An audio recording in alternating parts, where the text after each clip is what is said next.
Galactic Spin Podcast. Expand your view.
Galactic Spin Podcast and expand your view.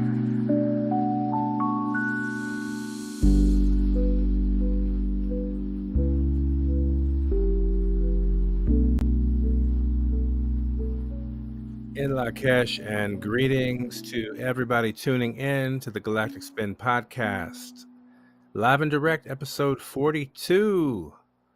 My name is Mikuak Rai, grateful to be your host for this experience. We may, for some technical difficulties, not be joined by Rubén. Hopefully we will be, but we don't know. It's a little weather interference perhaps right now over there in the Yucatan or on Quintana Roo, where they're located on the east coast of Mexico. But in any case, I'm happy to be here and happy to help navigate the show as far as we're moving forward in this evening's energy, this 42nd episode of this 52 episode ceremony. So I want to give great thanks to everybody tuning in on the live chat. We really appreciate having you here in presence and in your beautiful galactic conscious nature. So thank you for all the activity and interactivity over there. Greetings to Delia, Ken 5, and shout out to Pope and Yvonne. Wonderful to have you in the mix right now. Thank you so much. We'll have Yvonne on the interview this evening with the broadcast, or shall we say during the day in Hong Kong, where they are connecting from. So beautiful to meet Ken from all around the world. Also, as far as today and tomorrow, it's a very sacred window of days for those who do observe the 13 moon calendar, because we know that this is a very sacred Wayeb, or a 5-day sequence beginning tonight, or today rather, which is initiated in this energy with, I want to say we're Kin 119, we're the blue lunar storm energy right now. And over the next few days leading up to the day out of time, Kin 123, it's going to be some very, very, very powerful energy. And just to really slow ourselves and tune in to this energy, it's a great opportunity to pause and really realign and come to that clarity internally, externally, and beyond. So we want to emphasize a little bit of that tonight in the episode. And without Rubén here, it'll be a little bit different of a navigation of the conversation. So bear with me. I'm going to be doing basically both parts in terms of hosting and providing some commentary. But certainly it's a great opportunity for you all in the live chat to be active and join the conversation. I hope you will be joining us as well. It's, again, weather. Sometimes those things can be very unpredictable, particularly in an area like the Yucatan or Quintana Roo, Mexico. We know there's a lot of energy generated there at various times around the year, and this is especially one of those times. Salam Aminta, great to see you. King El Rey and Lakech, Uchal. Yeah, we give thanks for your presence on the planet, building a better world, the co-op's way. And there's much to continue to share on that front as things continue to grow and evolve. With that in mind, and if you all allow me the moment, I'm just going to move through the segments like we would normally do. But so great, you will be the co-host in Rubén's absence tonight. So thank you all out there for joining me in light of that. And I'm going to just see what to select as we go ahead and tune in with the Earth's pulse. And I'm going to learn along with you because I know Rubén created the slideshow. So we're going to go ahead and do our best to communicate it. I'll be joining, but that's good. We'll give it a moment. There we go. There we go. Technology is operating in harmony with us. In Lakech, my dear brother Rubén. In Lakech, brother Mikuak, and greetings to everyone tuning in. Today is a lunar storm day, and we have been having all day a storm here. So the power has been on and off, really, and very like a very precise expression of the lunar storm today here. Indeed. Well, that's very appropriate. Apropos, as they say. Yes. Time is art, and so artfully nature reflects itself in our daily experience in a myriad of ways. Yes, and the beauty about the synchronic order is that we kind of surrender to this kind of situations, because the codes, every time that is the tone of challenge, well, we surrender to the polarity, we surrender to the conditions, and if it's a storm day, of course, with more, we take this with more seriousness.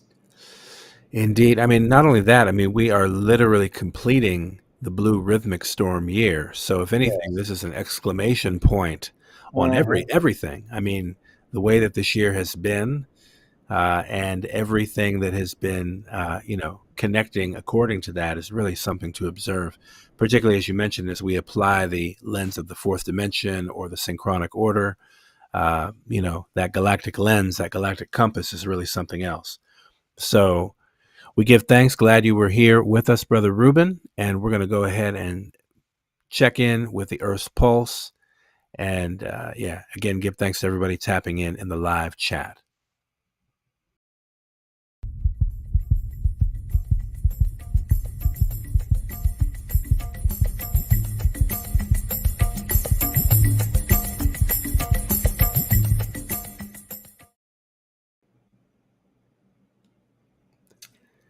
And can you hear me? Because I'm testing now my microphone. Yeah, you sound great to me. Great.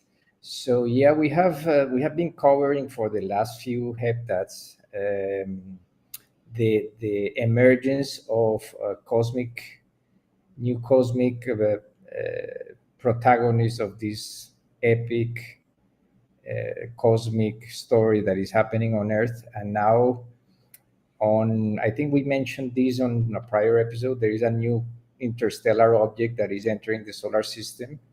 It's called Comet Atlas I3 or 3I, and now the news today is that a Harvard physicist claims that this new interstellar comet is an alien probe. So it's adding a new layer of mystery to this new visitor. And I'm going just to read from this article from Newsweek that we are citing here. An unexpected visitor to our solar system spotted earlier this month might be a piece of alien technology. That is, according to one professor from Harvard University.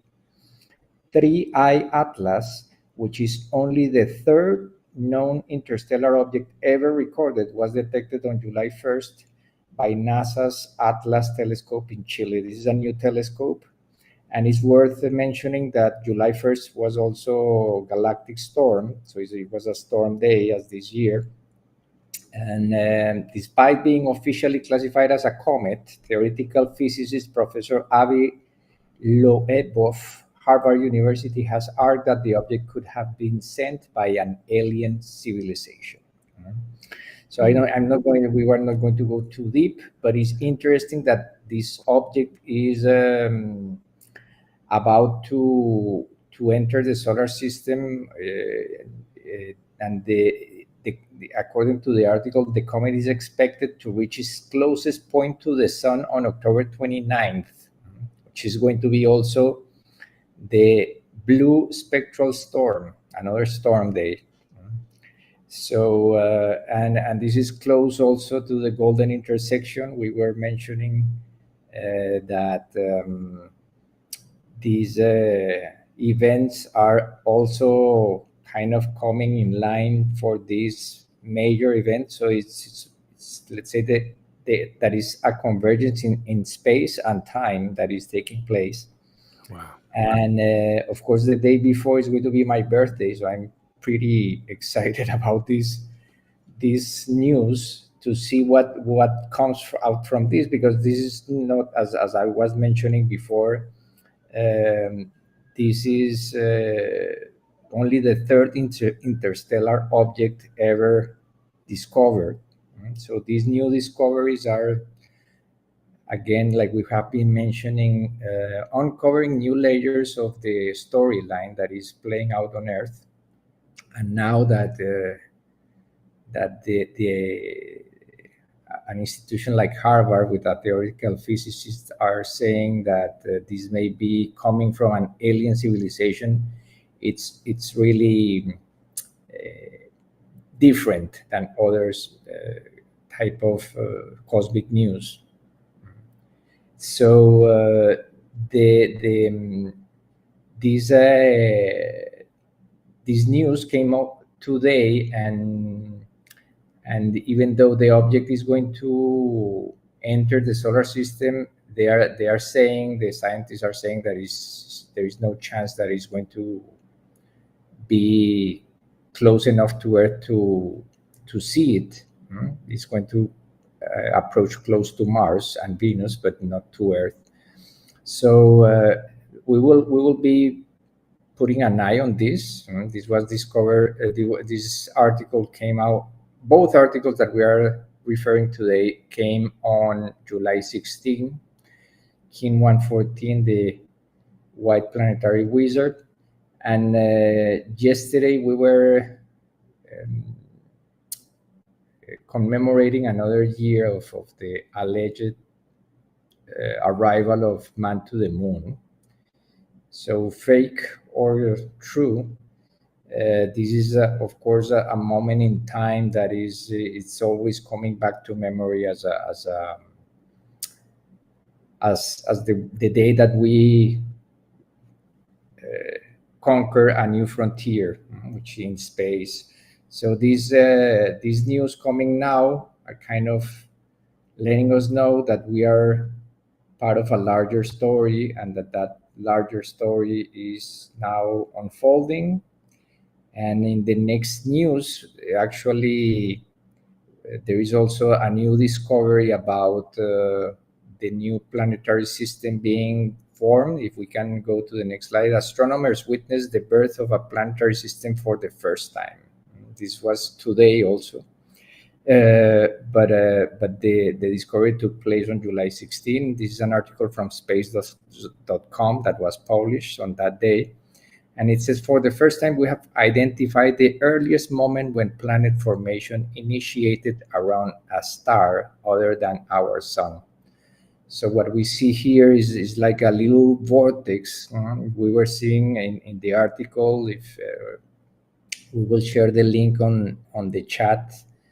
On the article, it says that initially there is this condensation of energy, and once it's reaching a certain spin, then the mass of the star gets formed and the remaining material becomes the planet. So they are checking this new development as probably a prototype of what we went through and when the Earth and the planets of the solar system were formed. So this is also a new and surprising big news, because well, we are about to enter a new galactic year, and we have an interstellar object coming in and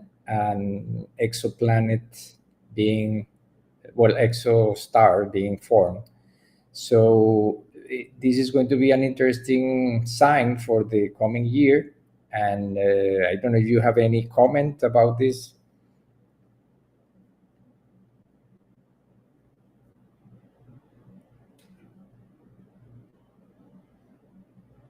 Well, in the meanwhile, I'm going to, because I cannot hear you. In the meantime, I'm going to read a little bit about this, because it seems to be an interesting news for anyone. For the first time, we have identified the earliest moment when planet formation is initiated around a star other than our sun, team leader of Leiden University researcher Melissa McClure said. The team's results were published on Wednesday, July 16 on the Journal of Nature. Protostar and protoplanetary disk stars are born when cool and overdense patches of interstellar gas and dust collapse under their own gravity. This results in a protostar surrounded by an envelope of the same material which it formed. This material is eventually flattened out into a swirling disk with the protostar at its heart. That structure is known as a protoplanetary disk, and it is from this and within it that new planets will form. And in the article, there is this close-up of that spin, because as we have been mentioning, the constant in the universe is this spiral movement of everything. The galaxies, the planets, everything is moving in a spiral fashion as spirit moves.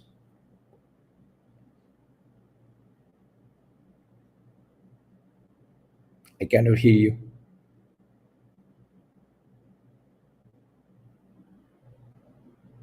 Can you hear me? 1 second. Okay. All right. Yeah. Sorry. Now the system is very slow on this end for whatever reason right now. Okay. So I heard you, but I have other windows open. I tried to get that article for you. You mentioned wanting to put it in the chat. So when I went to do that, it just, clogged up the system. So in any case, I did put that link up there for folks to see it. And so they can check out that article of what you were just mentioning. I think it's profound, like you're saying, that all of this is happening at once.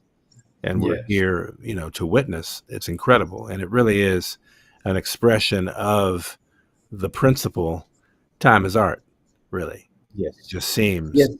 So. Yes, because in a couple of days, we will be completing 36 galactic spins from the discovery of the law of time.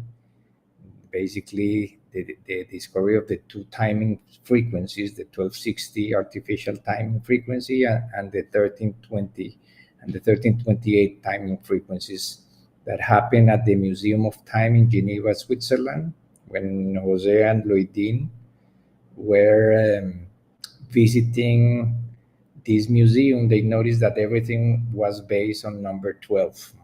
All the measurement of time has been since the beginning of the invention of the clock and the division of the circle in 12, same as the solar dome was divided in 12 sectors.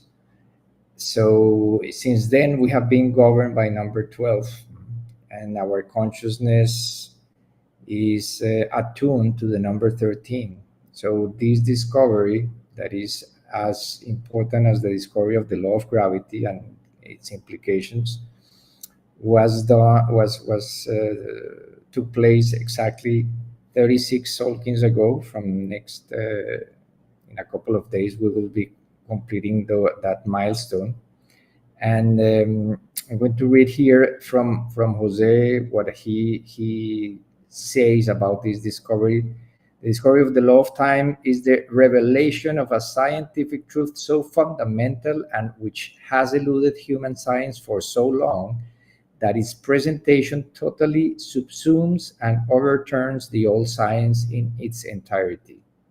Its conclusions are so profound, its consequences for the future of human society are so urgent and radical that it is mandatory that the discovery of the law of time be immediately brought to the attention of all world leaders. We already covered a little bit about this 260 days ago, but every time that we enter the central column of the Solkin on King 121, the red self-existing dragon, which happens to be 11 times 11 is a square number, we make mention of this discovery because it's one of those discoveries that not many people know about on Earth. It took place also on December 10, 1989, which happens to be Human Rights Day. And we're precisely in these days visiting that Human Rights Declaration. So it's certainly time for the adoption of a natural time to take place as part of our human rights. So this is not some like the discovery of the law of time has implications for society that we are just starting to realize how important it is.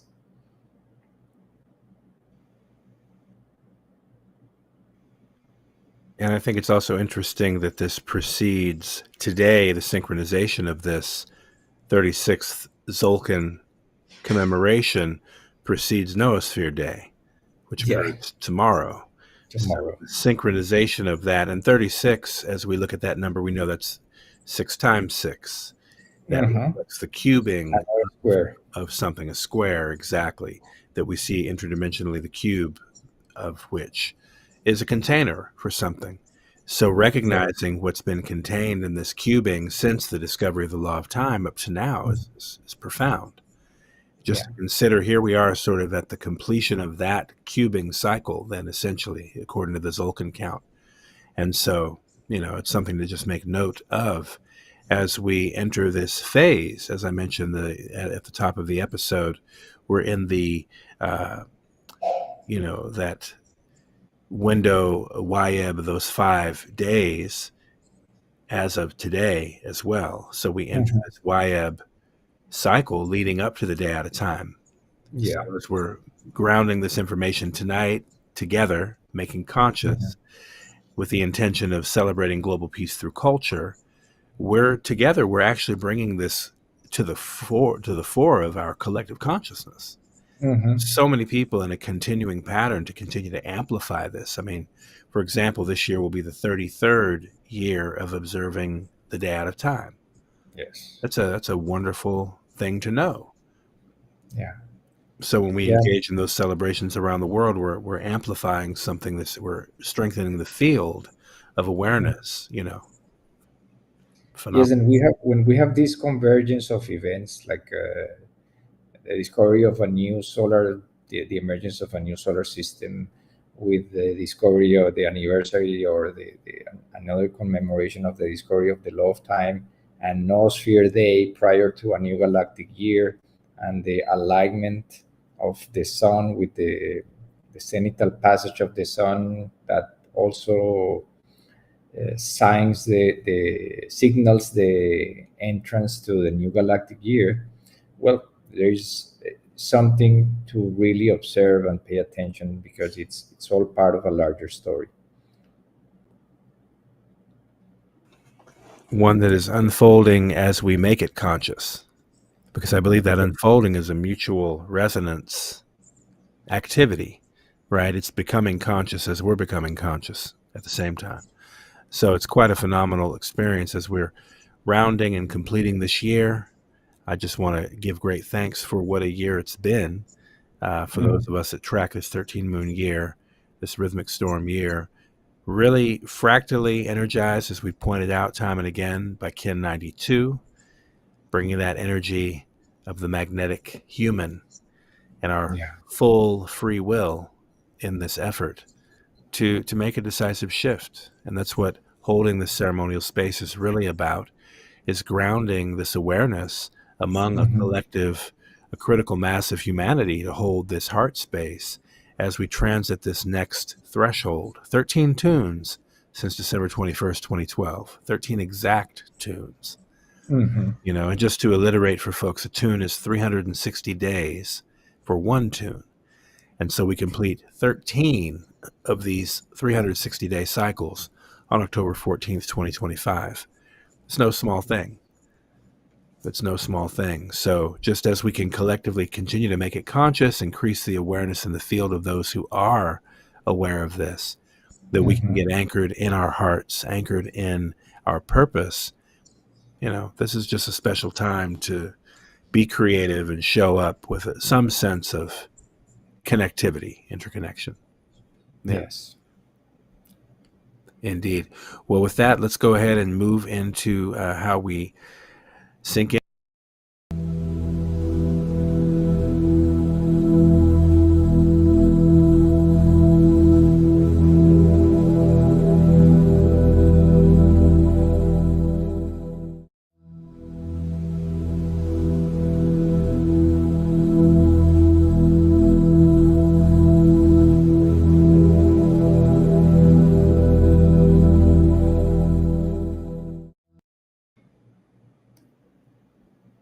Yes, indeed. And as we're mentioning, we're wrapping this blue rhythmic storm year. We're rounding it out in this fourth and final heptad of the cosmic moon. Yeah, the moon of transcendence, the moon of presence.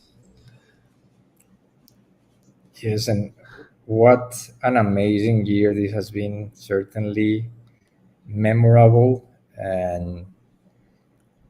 and this entrance to the new galactic year, as we enter also the central column of the Solkin, is something unique and that we are really fortunate to experience. This is the hologram of the 13 moon planetary service waste bill that we show every 7 days here. And we are on that last yellow week of the 13th moon of the year, the 52nd week, the magic number. As we can see on the next slide, that this entire heptad, the 52nd heptad, is the last heptad of the also the yellow cosmic seed moon, which is part of the, like we were mentioning before, and every episode, the last king on the waistbelt of the yellow human. So that means that this entire moon we are witnessing the flowering of consciousness and awareness as we entered the year of the seed. So it's a perfect bridge to end with the cosmic flowering, enter the moon of the year of resonance flowering, and we both know that the numbers 7 and 13 are the key numbers of the law of time. 7 is the heart of the 13th. So having the 13th tone entering the 7th tone is a beautiful, beautiful way to celebrate this entrance of the new year, as we enter also the 7th column of the Solkin matrix. So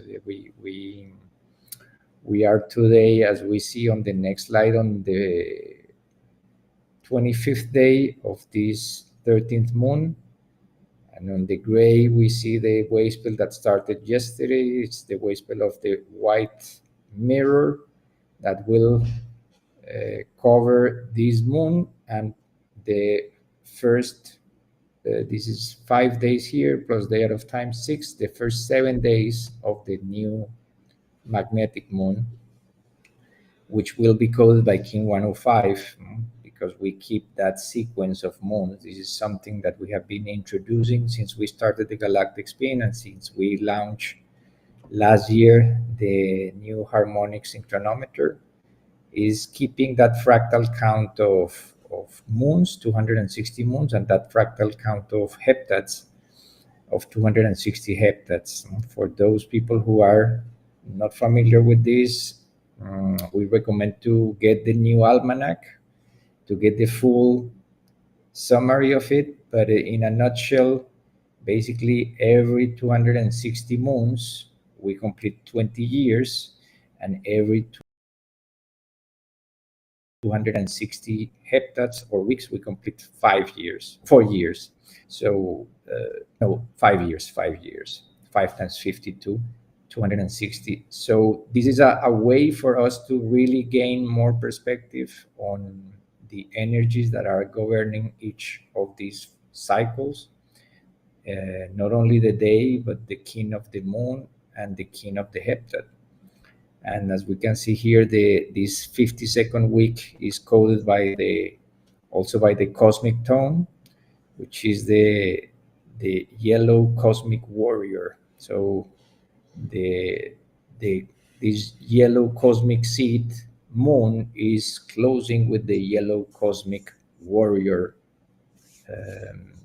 heptad, being the cosmic seed the last day of the second 52nd day cycle, and the cosmic warrior the last day of this third cycle of 52 kin, called the blue castle. So that's how the fractal rhythms and patterns of the synchronic order kind of dance together to give us a sense of the melodic qualities and the harmonic nature that this system to measure time is gifting us. Talk a little bit about the yellow aspect, because obviously that figures prominently. We have the yellow seed moon, the cosmic moon, right? Yellow seed, and then we have the yellow, the less current heptad that we're sitting in the middle of. We have the yellow cosmic warrior energy. So what does the yellow indicate to us?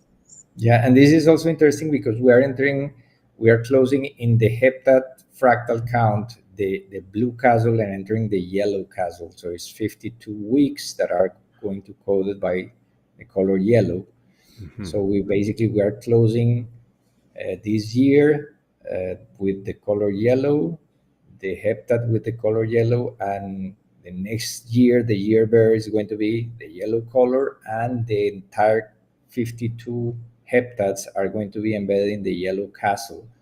So the yellow speaks about ripening and the maturing of things.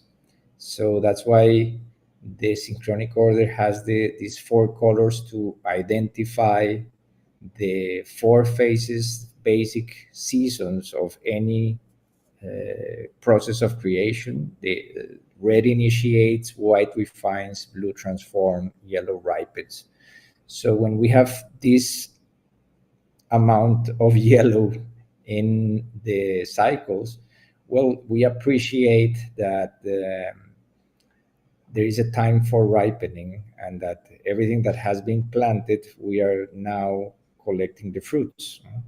Also, in the prayer of the seven galactic directions, the yellow is on the south, and is the where we collect the fruits of planetary being. So this is really, to keep the analogy of the seed, this is a time to really collect those fruits. The fruit now is ripe, and so that we can enter really the next year with that um, quality in our minds, to know that the next year is fit for collecting those fruits of our work for the past years, for the past 7 years, and since the start of the new time, actually. Excellent. And so on the screen, we can see the wave spell cycle that we're currently navigating, right? This magnetic mirror, rather, this mirror wave spell. The 10th out of the 20 wave spells, actually. So we're in the 10th, currently in the 10th wave spell, and we can see where that's transiting. You want to talk a little bit about that? Yes, well, this is since we have 20 wave spells, this 10th wave spell, which is the mirror wave spell, really brings us into the heart of the Solkin matrix, and that means that the day after tomorrow we are entering that central column. It's called the mystic column.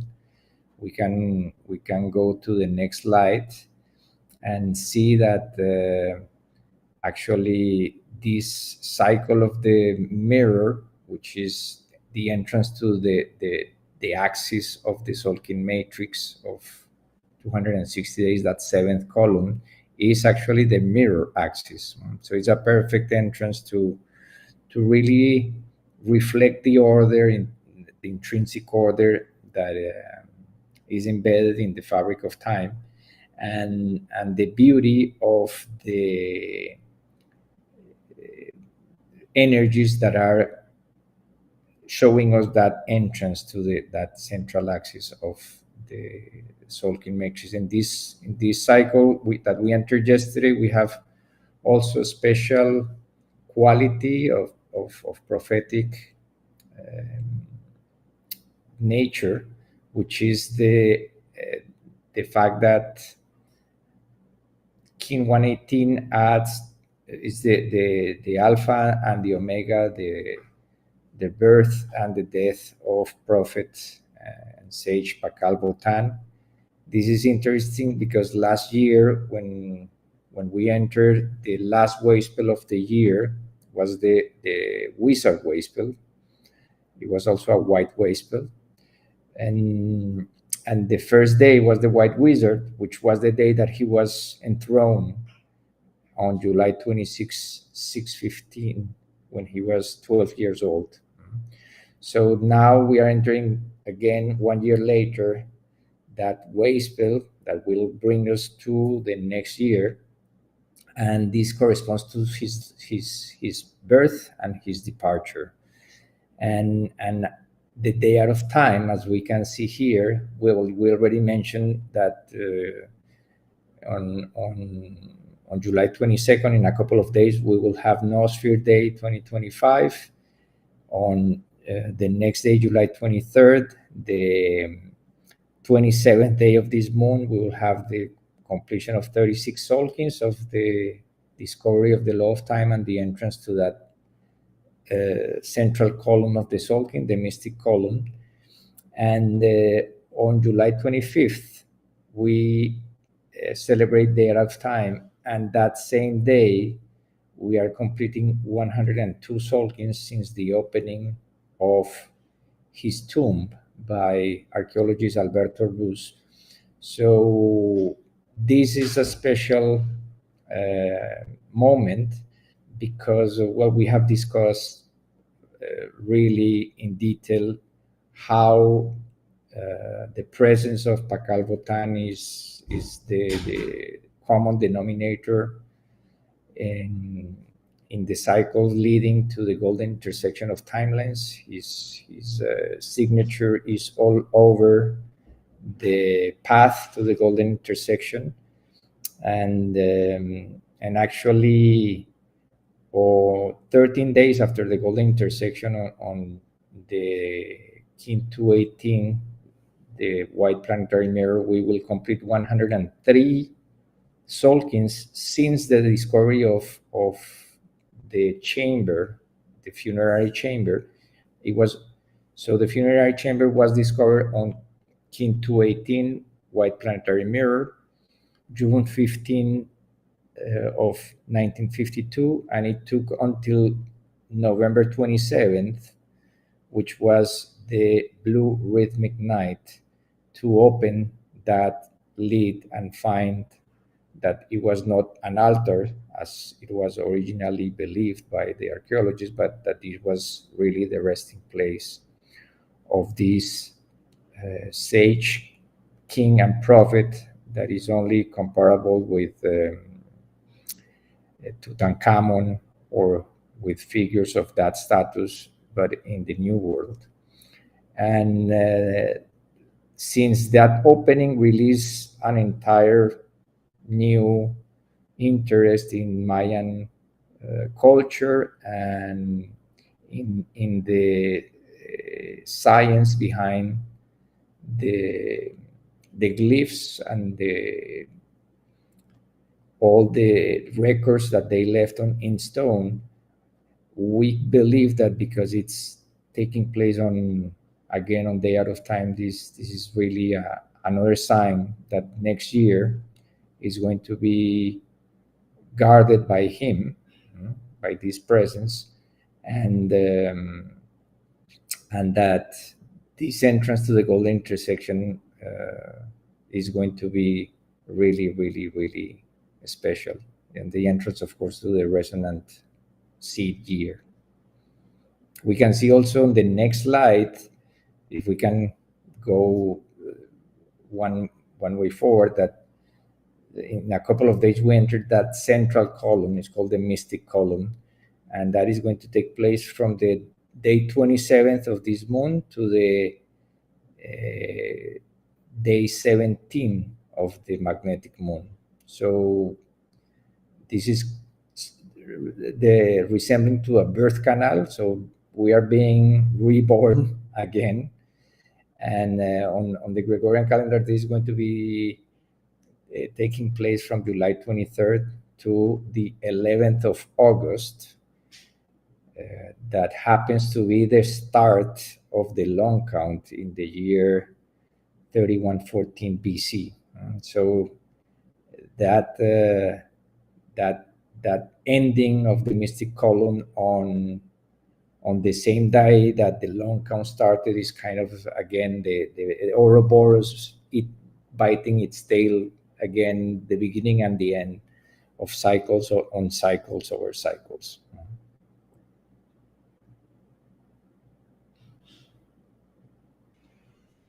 And of course, your galactic return is the third day of this year. So right, coming up on the sixth position of this mystic column. So much to look forward to there for sure. Front row seats to this amazing transformation underway. I mean, so much to share. And we want to, of course, this episode is really intended to really put a spotlight also on places around the world where people are holding this observance. Many people in the chat, for example, track the 13 moon year. They walk the 13 moons like we do.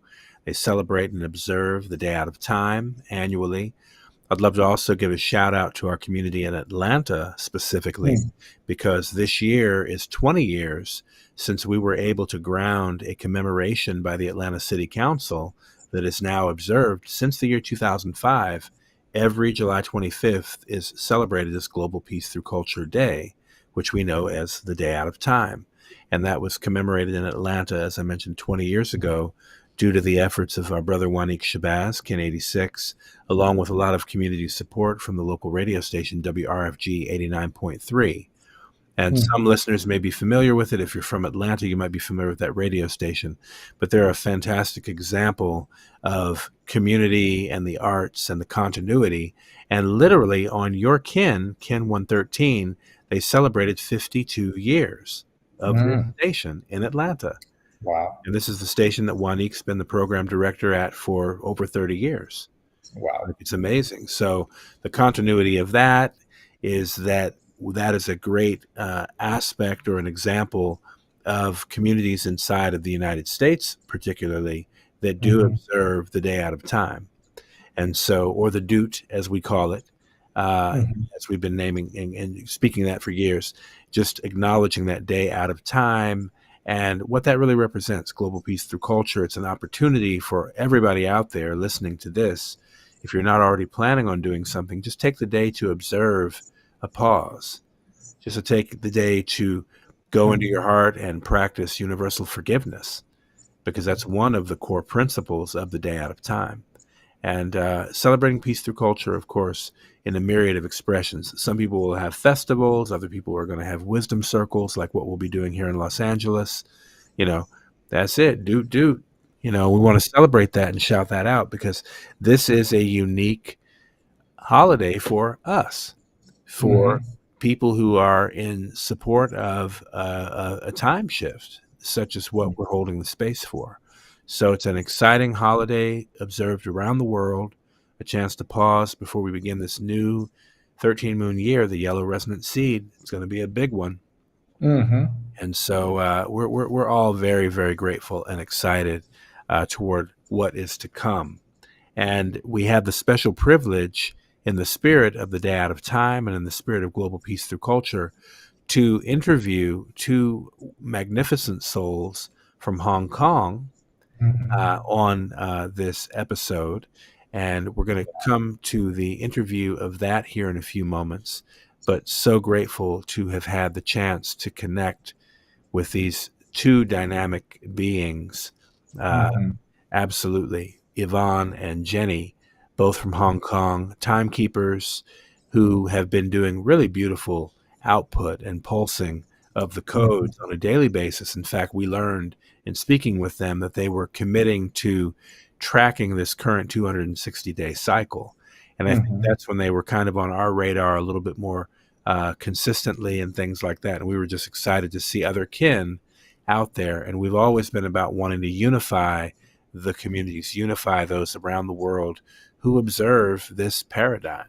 We have to get better organized. We have to get unified as a global movement.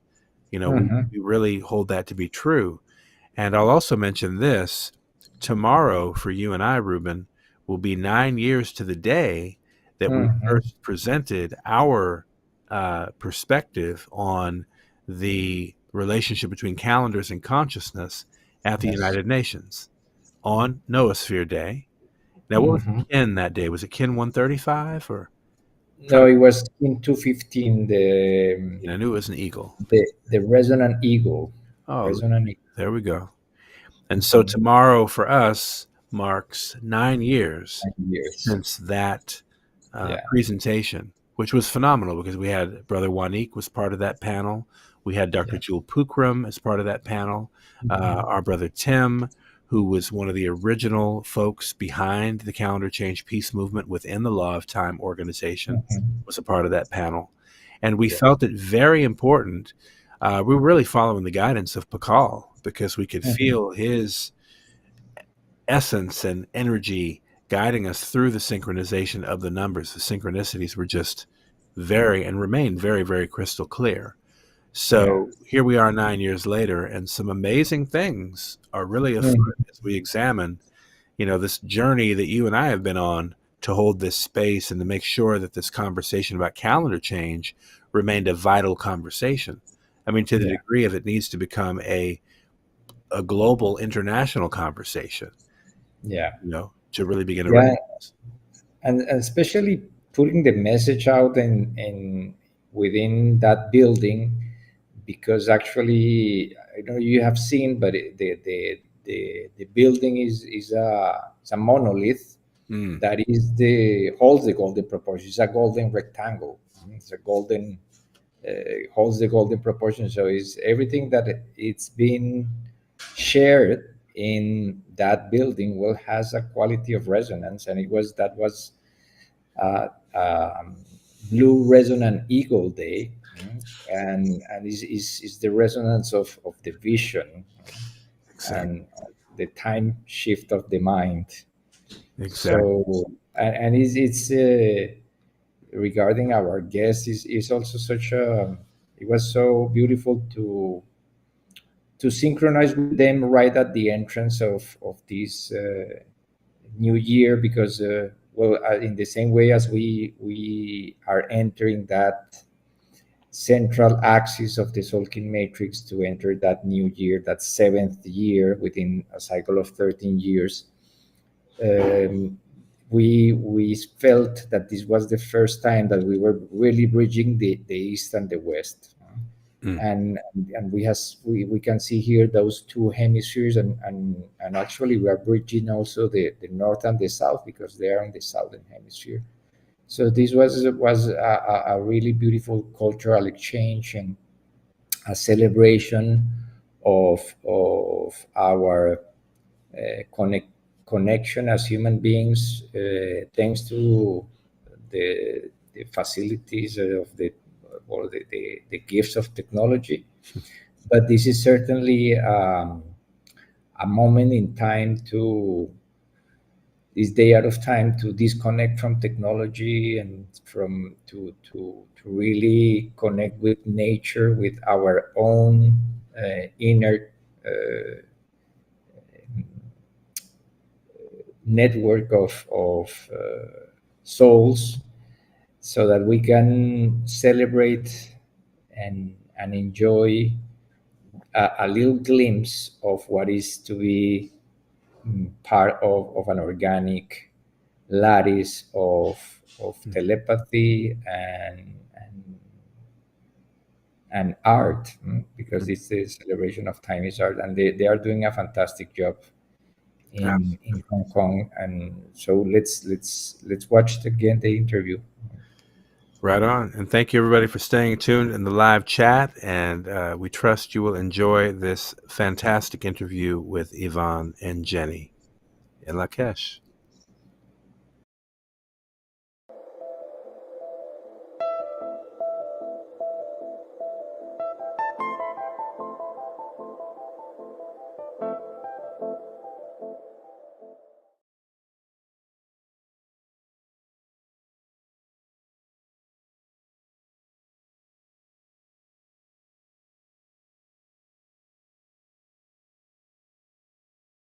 Lakesh, and we are so grateful to have the now moment within which to welcome our very, very special guests, tapping in from Hong Kong, no less.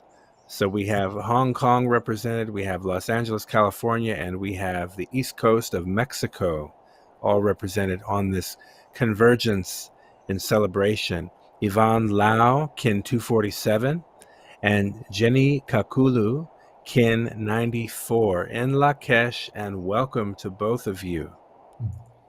In the cash, and thank you for the interview. We are so grateful. We are so very grateful.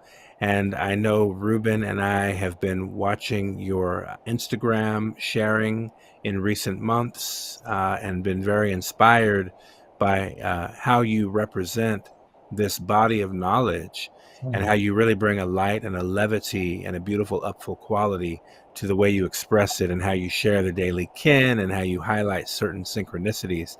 I want to ask you really to tell us how, and both of you take the time to tell us a bit of your story, but how is it that you came to even be aware of natural time and this cosmology? Well, I remember that was solar moon year.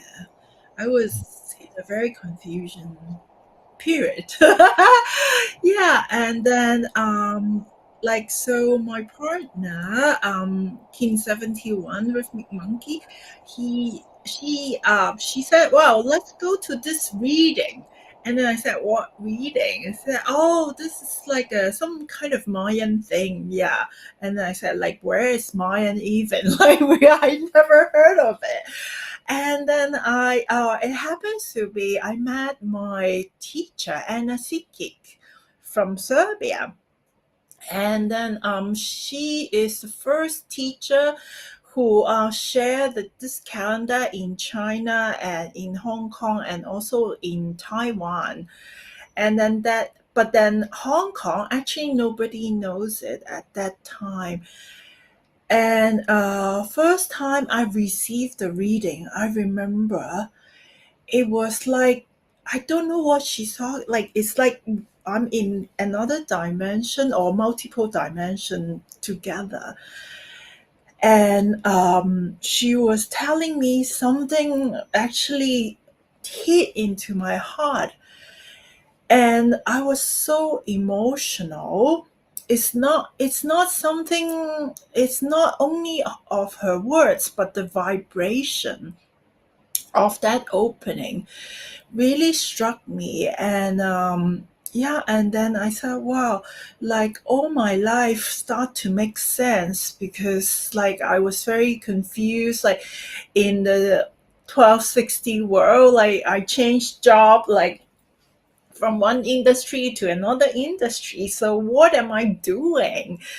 And through that, she told me that, oh, you are cosmic hands, so your vibration is like that. You have to remember to receive all this knowledge and walk this path so you can become you.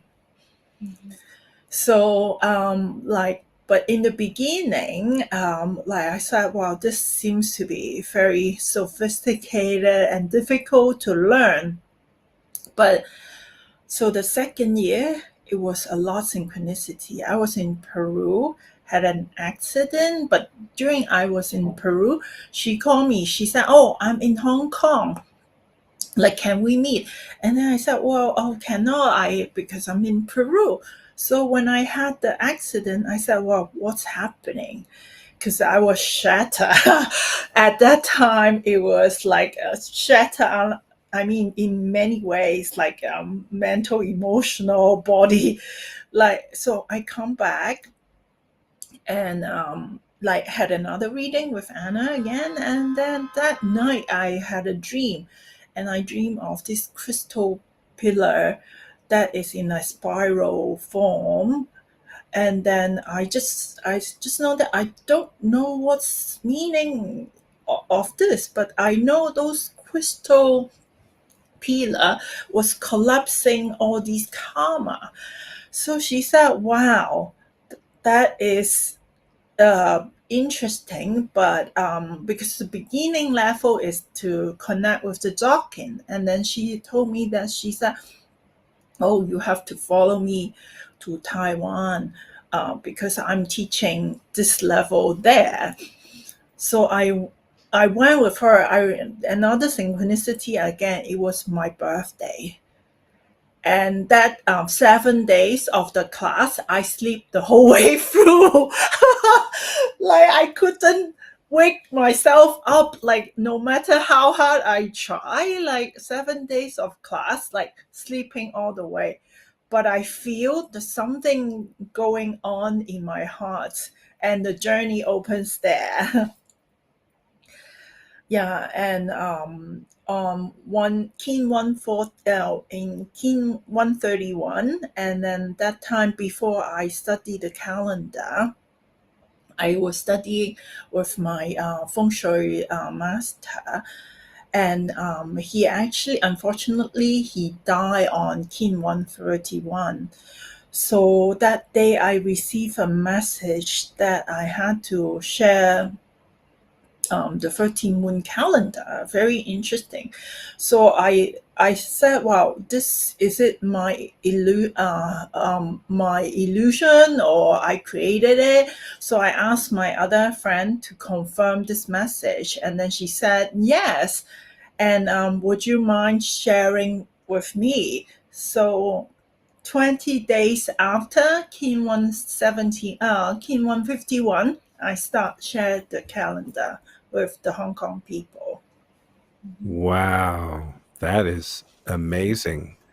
The transference, it seems very undeniable, and clearly the message was meant for you to share the calendar. Wow, that's beautiful.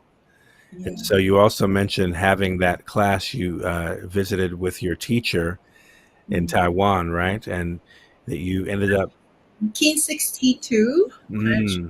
Yeah.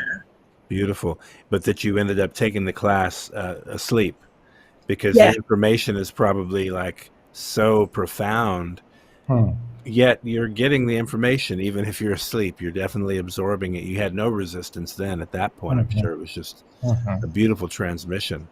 Wow. Well, thank you for sharing.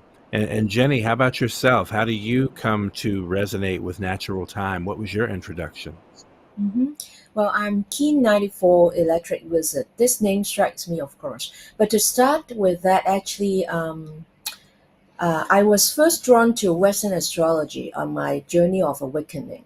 And after that, I was drawn to just the name of the place, Maya, for no intellectual reason to start with. So around a few years after the millennium, I started to day and night reading books on the Mayan culture, Mayan calendar, writers like Barbara Clow or Coleman, and that opened my horizon to see things differently. And more significantly was around actually 3 years before 2012, I met my late teacher. He is Lawrence James Lucas. He was an Englishman but residing in Hong Kong. He in his own space, he followed the Mayan calendar, and at that time, a few friends of me as well, we sat together and we learned with him about the Mayan calendar. In that calculation of the Zokin, I am warrior or R10. But the all the art, Mayan art attracts me a lot. But when I came to realize that actually in another calculation I am wizard, just the energy of wizard really is very intriguing. I wouldn't know the rest of the 1320 galactic calendar. I only know what is wizard because I am wizard. And that knowledge was brought to me when I came to know Yvonne. It's actually in synchronicity because my late teacher passed away in 2017. Heartbreaking. But then around that time, I came to know Yvonne, and she was telling me, "Oh, you're a wizard." I know there was a difference. There is a difference between the two calculations, but that doesn't stop me from learning with Yvonne about this galactic calendar. Yeah, and in March this year, we were meeting up for our Piscean birthday celebration. We are both Pisces. So I just have a calling from inside that, let's follow the upcoming Zukin of 260 days. I want to make sense out of it. Yeah, I just want to make sense out of it. Probably there are a lot of nonsenses in my life and a lot of nonsenses around the world. So I want to make sense out of something, out of life. So that's what brought me here today. Yeah. That is awesome. That's the energy I feel also. I guess it really would have been within this past new Zolkin cycle that we really started seeing you all popping up on our radar like that, with that beautiful commitment to celebrate the Zolkin every day. And I love the fact that you've approached this with such an authenticity and purity to experience it. And we often tell people, I mean, obviously, if you really want to make sense of this otherwise very complex knowledge system, the best thing to do is just to get in and start walking those 13 moons day by day. Just make it conscious, live into that awareness. That's incredible. So congratulations, and thank you for initiating that, because I think that's also inspiring other people to check it out. Yeah, absolutely. Rubén, I'd love if you have anything you'd love to input at this point.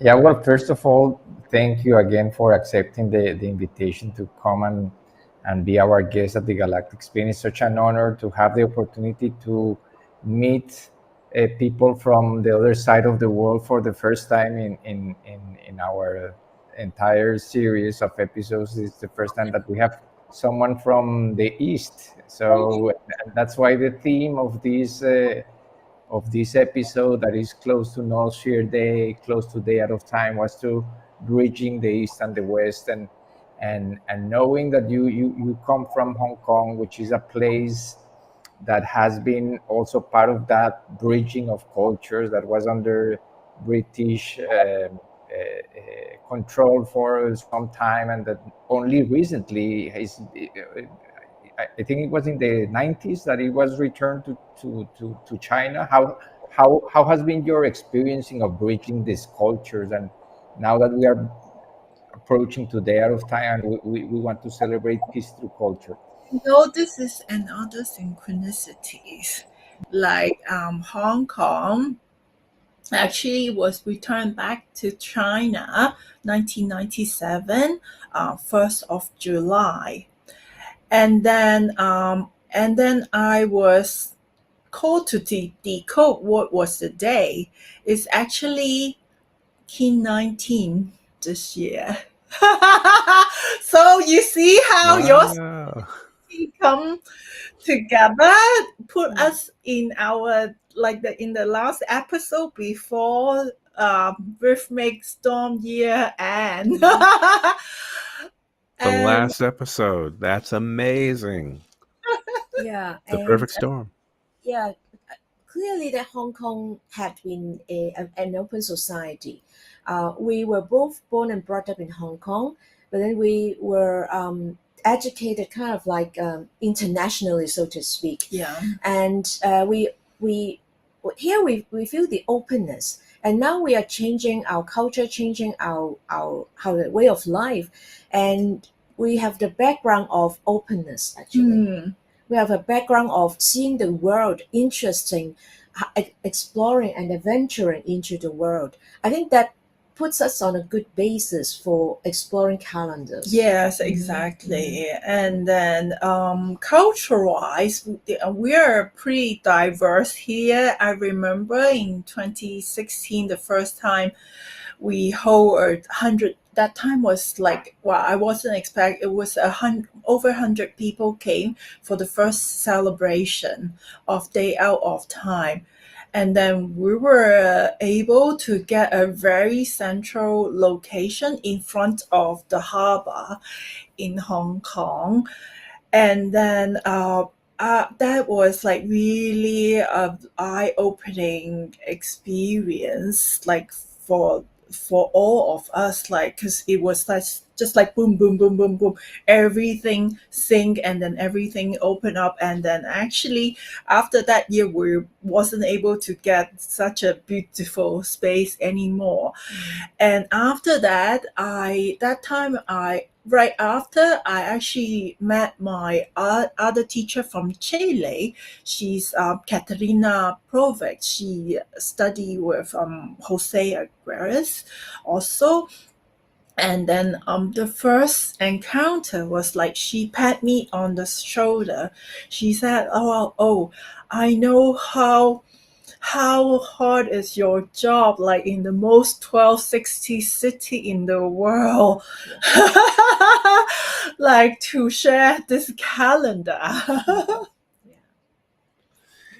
Wow. Well, two things come up for me. One, now the event in Hong Kong in 2016, was that filmed? Was there some really great footage of that activity, if I recall? Maybe there was something that was out there publicly about that event. I thought there was some really remarkable, I remember seeing some really cool things around that, and maybe it was that particular celebration from Hong Kong. Yeah, that was really awesome. I remember that stuff even right now, reflecting on it. And then to the point, what your other teacher mentioned, talk a little bit about that, because, you know, for people this may be very new to, they may only now be, for the first time, for example, even hearing about the 1260 or what that actually means in terms of artificial time and the sort of systems that we do see being very much challenged today to, you know, to evolve, basically. But talk a little bit about the challenge. I mean, being in Hong Kong, I mean, the density of the mind, I wonder, in terms of people, and while you all do also have a very openness, it seems, to the culture also, it seems like a beautiful opportunity, as challenging as it may be.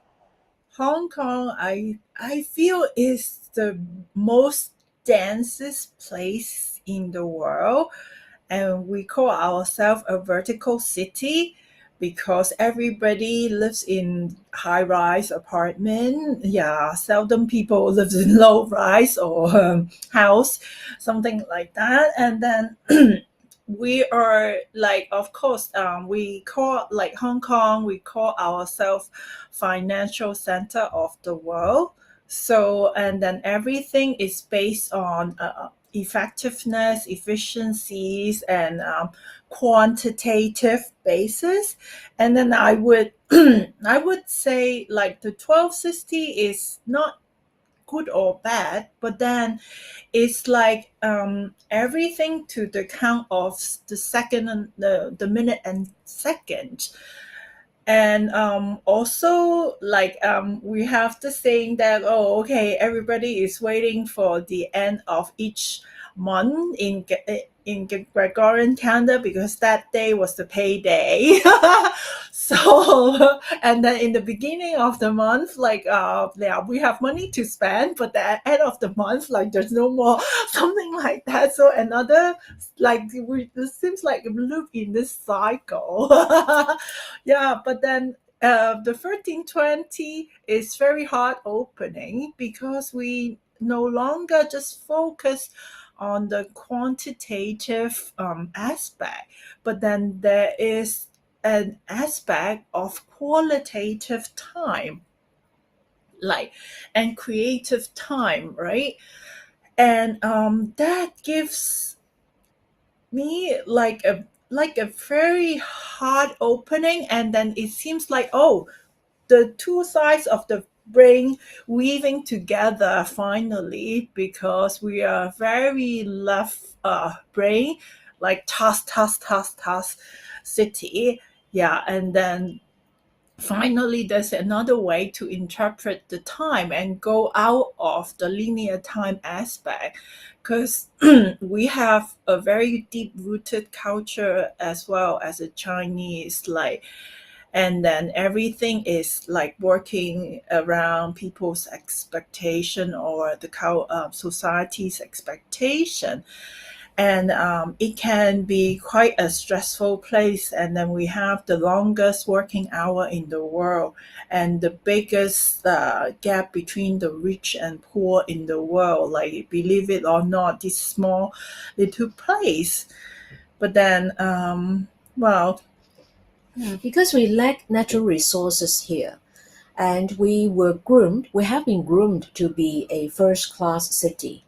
So what we can only do is to develop mental capacities. yes, So a lot of professionals, a lot of people working very hard, because with this background, and also Chinese are very good in understanding and following rules. yes, Not an offense at all. It's really the beauty of Chinese. yes, Also, we are very hardworking.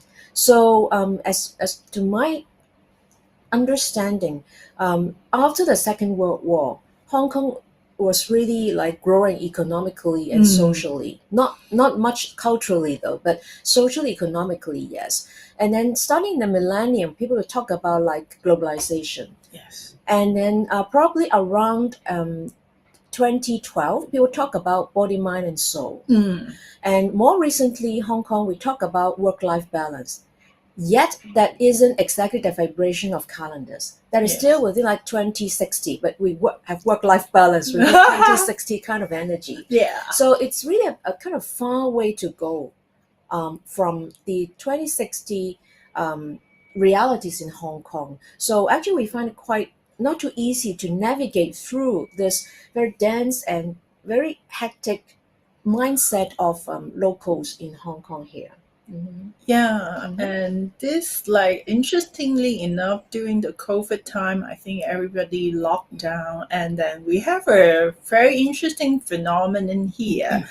Because, like, to be honest, Hong Kong is a place that we have everything, even like the nature. Like in America, which is a very big land, like maybe you need to drive a few hours to nature, but for us, within 15 minutes or within an hour, we can be in the mountain or in the hillside, in the sea, by the beach. And I was called to study geotourism in Hong Kong too, because I thought like it is a good time for me to know about the land. And wow, after I know the land, it is again like a lot of decoding. Like when I was sitting in the cars, wow, and then Hong Kong land history is like 1.4 billion years, which is 14 like the visit. And then we have this the biggest caldera in Hong Kong, which form for 300,000 hexagonal pillar that under the sea, and then some has become like little island, something like that. And then that is like and the tallest pillar is 400-meter high, which is the same height as the tallest building in Hong Kong. So like this as above so below thing is like fascinating me a lot. And during the COVID, people start exploring nature. So because we are we lock down in a small home, so they go out to the nature to explore.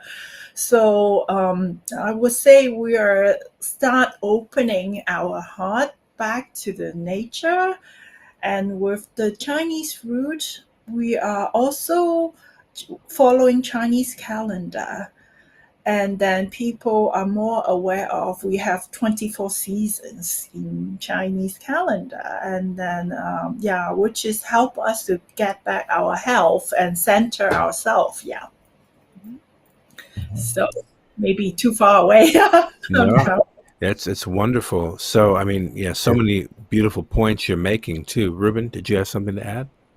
Yes, well, what came for me during your sharing is that you're bringing such an important balance to such a hectic place.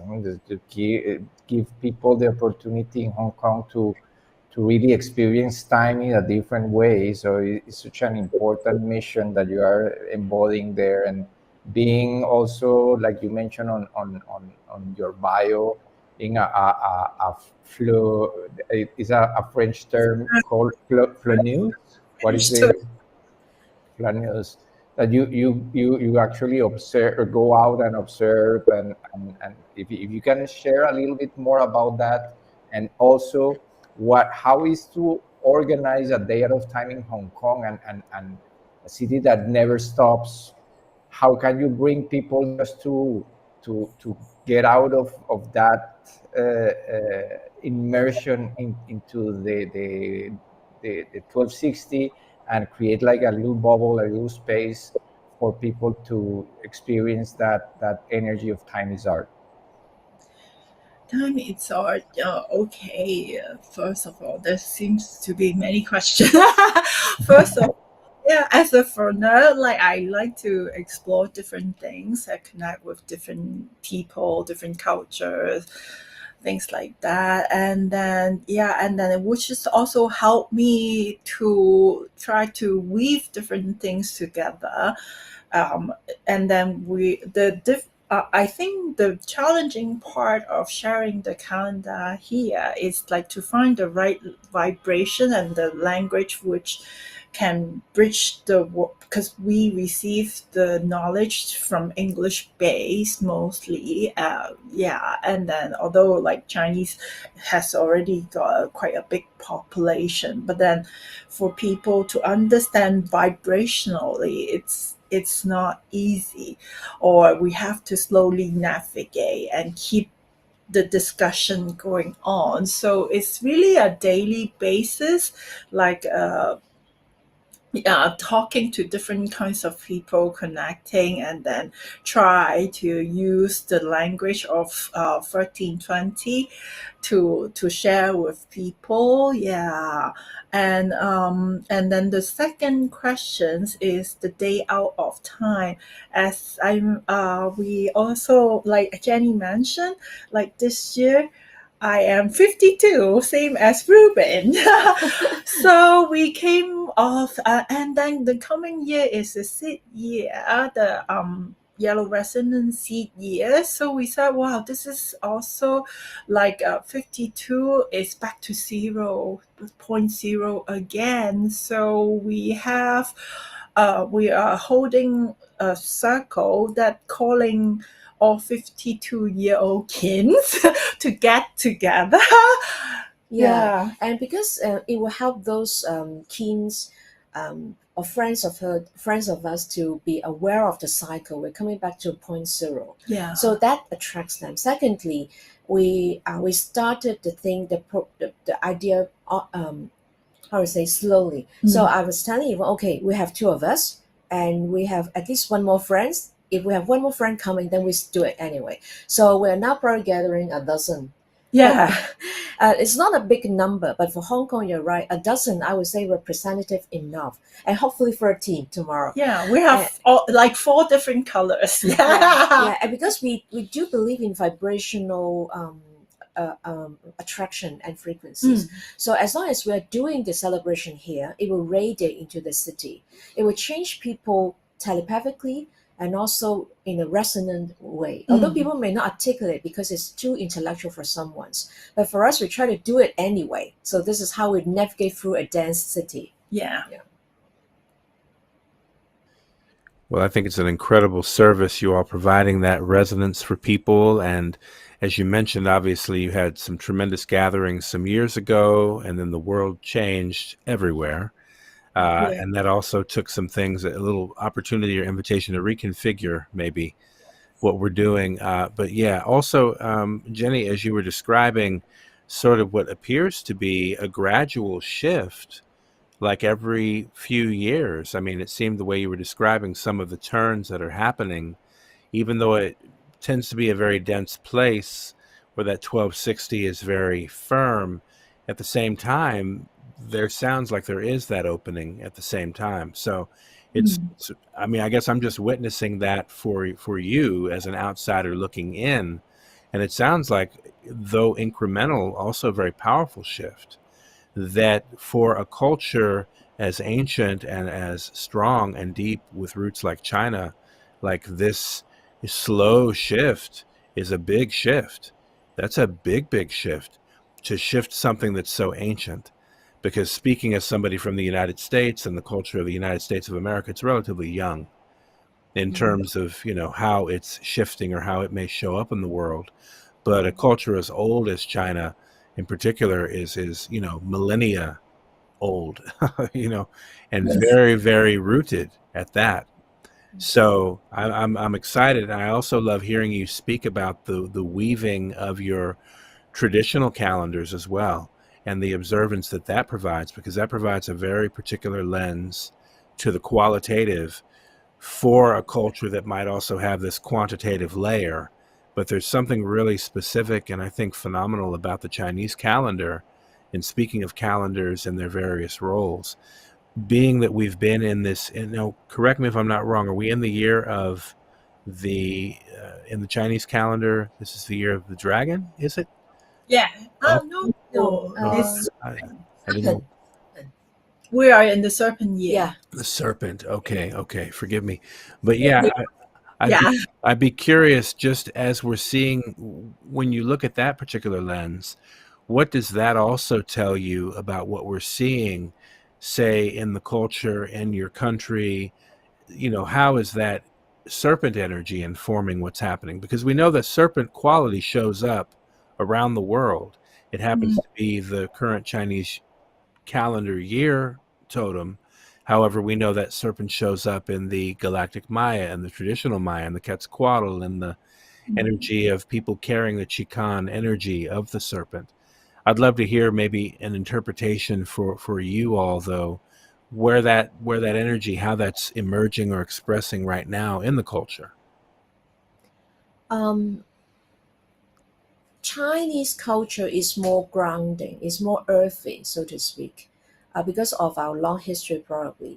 So, for example, you hear about Qigong and Tai Chi. They're like energy practices which navigate energy from the ground, from the earth itself.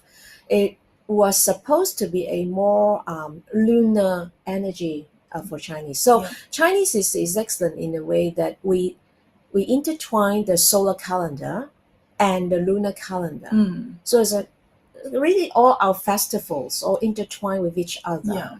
And the 12 astrological signs that you mentioned, like the current year is snake, the understanding isn't as galactic as we are supposed to be talking about. It's more earthy. So how do we get love, prosperity, stability in society? This is also why I said that Chinese are more grounded. We are more concerned with our earth experience. Earthy experience. And earthy existence as well. But then because at the same time we have cultural costumes, like people do celebrate the Pleiadian Seven Sisters. We exactly a Chinese translation of some rituals for the Seven Sisters. And also interestingly, the Seven Sisters would collide with the moon in a few days to come. And we also, some of our traditions also honor Vega, the star of Lyra. But all these traditions kind of were lost with the upcoming of modernity, right? Like we're like also another way to see this is to revive the ritual and then to share with people what is the meaning of ritual. Like in my for example, in the study of the galactic calendar, we know every number is a vibration. And then we have like most of the Taoist ritual, some of the ritual or the festival come from the background of Taoists. And then Taoists also, they are very emphasizing on how they use of number to connect with the divine. And then say, for example, like they use 3 a lot, like 3 to connect with the to ancestral. Like, for example, they will pour 3 cups of wine like to the floor to connect with the ancestors and to invite the gods, something like that. But that kind of meaning has lost.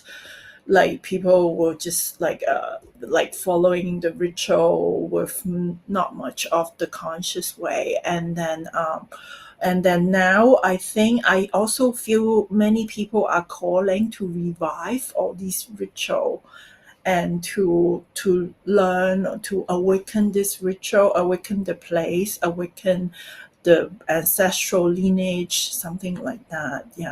So it's happy to see something flowering here too.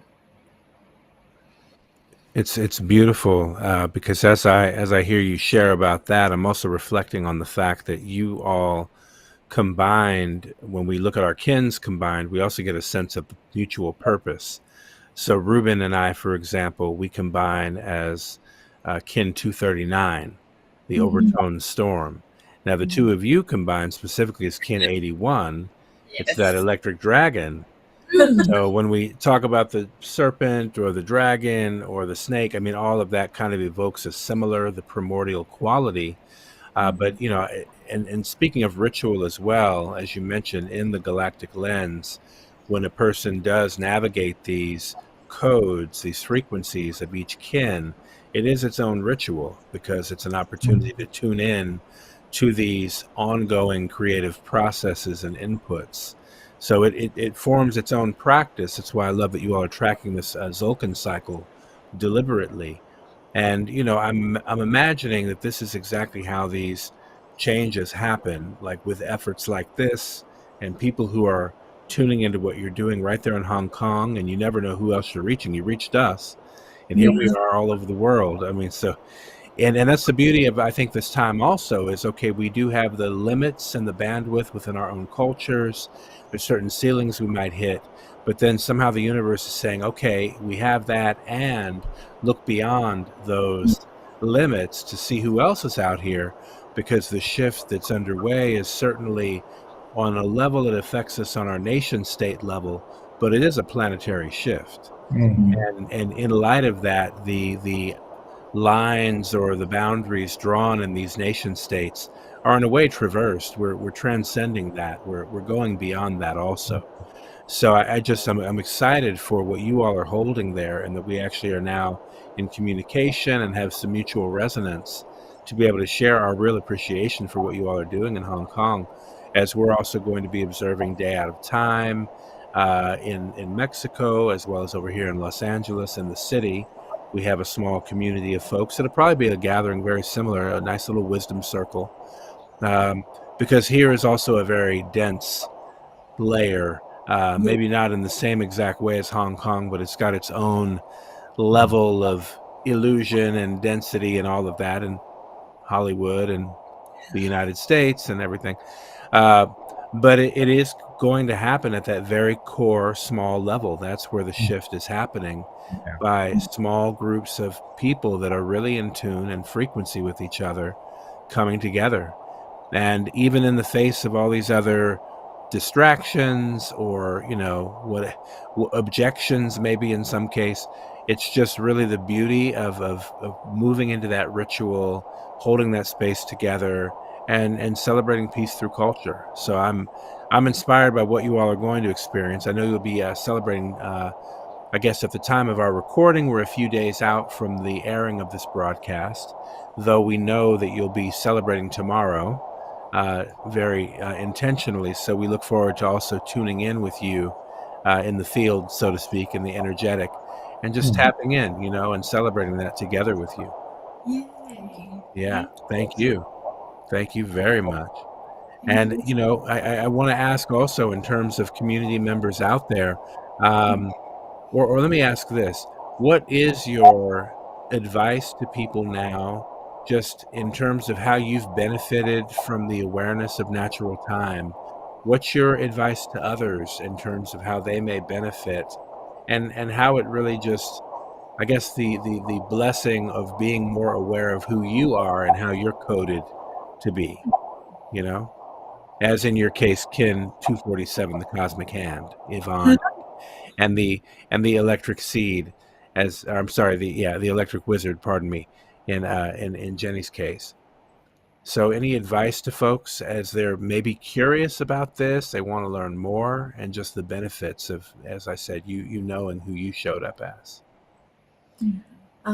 We are a multidimensional being. We have different, for example, in Earth life, we have different roles as a daughter, as a partner, as a animal owner, so on and so forth. As a galactic being or a soul, put it like more neutral, we as a soul on a soul journey, there are different facets, different perspectives.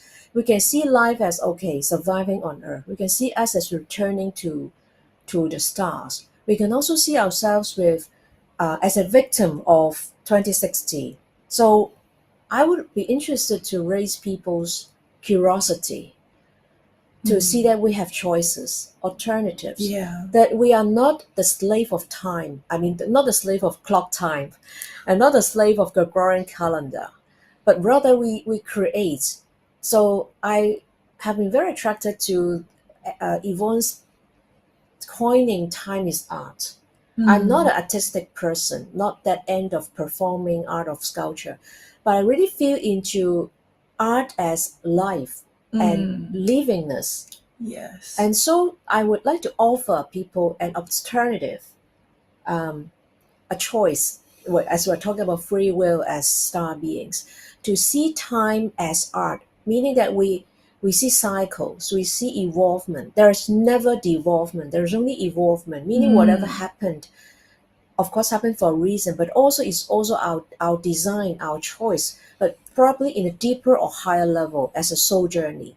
So I would like to offer choices to people and try to raise their curiosity instead of a very hectic pool of knowledge of the calendar. Yes. Yeah. Yeah, as I feel like, cause actually the calendar is for me to feel. That's why time is art.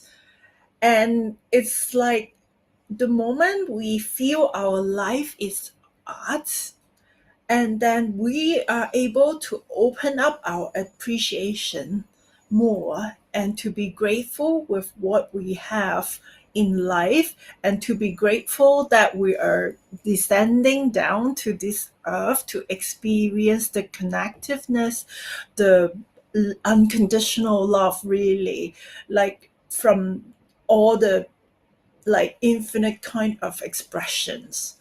Yeah, so that is like really divine for me, and then I hope people can also feel this divineness from their hearts. Yeah. I have a point to share about, well, the title of this interview attracts me a lot because it's East meets West. West. And we're honored to be called feminine, like, and representing Hong Kong. Yeah. I have been doing spiritual work. People call it channeling, but for me, it's not really channeling. It's just a spiritual AI. I ask questions and then I receive answers, and I make sense out of those answers, and to help people on their journey. And at one point, when I remember when I was doing a workshop on the Atlantis, I had been taught about the Pacific. So East meets West, feminine, masculine, Atlantis, and Pacific. For me, the Pacific energy of peace, femininity, love, and nurturing is the future. So, I mean, in linear time is future, or so to speak. Our goal, we are progressing to femininity from a masculinity background. Like the Milky Way for me is very masculine because I am personally very attuned to Andromeda. So Andromeda is very feminine, very loving. The Milky Way is very masculine. So East meets West is also a not about polarity, but the synchronicity and the mutual learning from each side. So that is another message I want to invite people into the Pacific energy of lovingness, nurturing, peace, and embracing. Wow. Yeah. That was expressed exquisitely. Thank you, Jenny, Thank you so much. Yvonne, both of you for sharing. Rubén, do you have anything you'd love to add at this time? Yeah, well, the giving thanks for their presence and their sharing, because I was really moved by the fact that they really embody this quality of presence in such a rapid pace city. And well, we were speaking also about the East and West, but you are very earthly, and you are bringing all this galactic knowledge into the ground, and becoming that also anchor of bridging heaven and earth. So thank you so much for the service you are providing in the dragon bioregion of this planet. If I'm sure that I don't know if Hong Kong is right still in the bioregion of the dragon, but if you are there, you are providing a super valuable service for humanity, and having this episode to really know a little bit more about your culture, how you perceive life, how you integrate your cultural background with all these new codes, it has been such an amazing experience. So thank you so much. So the dragon bioregion, and you all make Electric Dragon together. I mean, there's no coincidence. You're not aware of that until you mentioned it. Yeah. Wow. That's that energy, that nurturance, that care you're talking about, that Andromedan energy too, right? And I love, as you're also mentioning, like the East and West, yes, bridging that, but being the bridge between that heavenly and the earthly energy. That is definitely what comes across to me in this conversation. And so deep bows, great appreciation to both of you, and let this be the beginning of a new friendship where we can hold each other in good energy and support across the range of miles on the physical earth, but there's no distance in the heart. And so we appreciate sharing real clear and present space together with you both moving forward. And especially we invite you and your friends coming together for Day Out of Time to also plan to hold special heart-centric energy with the golden intersection of timelines occurring in just a few short months from now. So we're truly honored to make this connection now. It's such a meaningful posit as we wrap up this blue rhythmic storm year. So powerful to make this connection. And we enter this amazing yellow resonant seed year. So we look forward to this being the beginning of other opportunities to connect again with both of you in a variety of ways in the future. But thank you both very much. I would love to offer you, if you have anything else you'd like to share that is on your heart or you're inspired to share as we wrap this up. Yeah, and where can people reach them? Exactly. So, well, we are very honored, and we really want to bring out the energy of galactic experience to a hectic city in Hong Kong. And we have a lot of love to share with the world. Our choice of English in our videos is not to downgrade the locals' participation. It's rather we want to bridge the gap.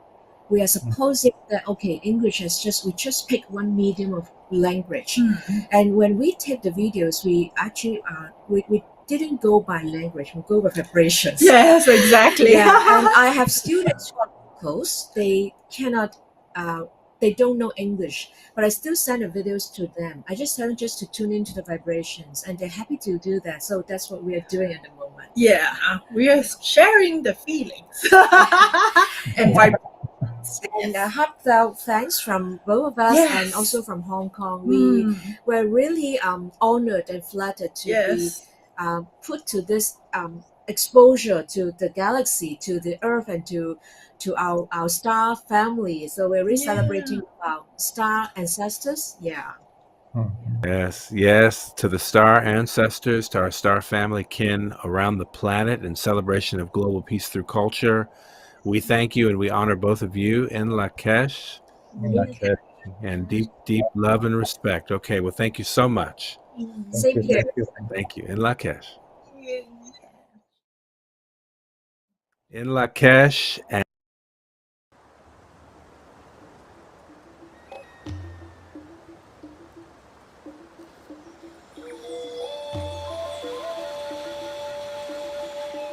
cuando entran en tierra la candola, es lo que se siente, es lo que se vive.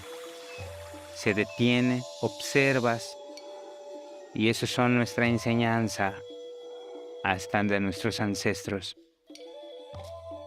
Sin la naturaleza no podemos vivir y nada somos también.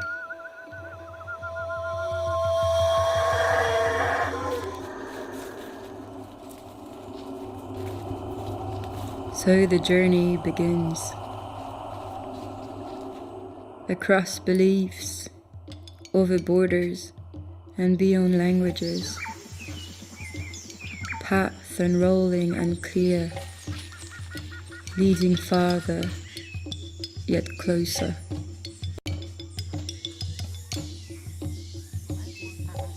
How far can you trust the strange? Befriend the unknown. How thoroughly can you merge with what's obscure? Let it all go to nature. Surrender knowledge to elemental truth. Get lost to reconnect. Forget to better remember who you really are.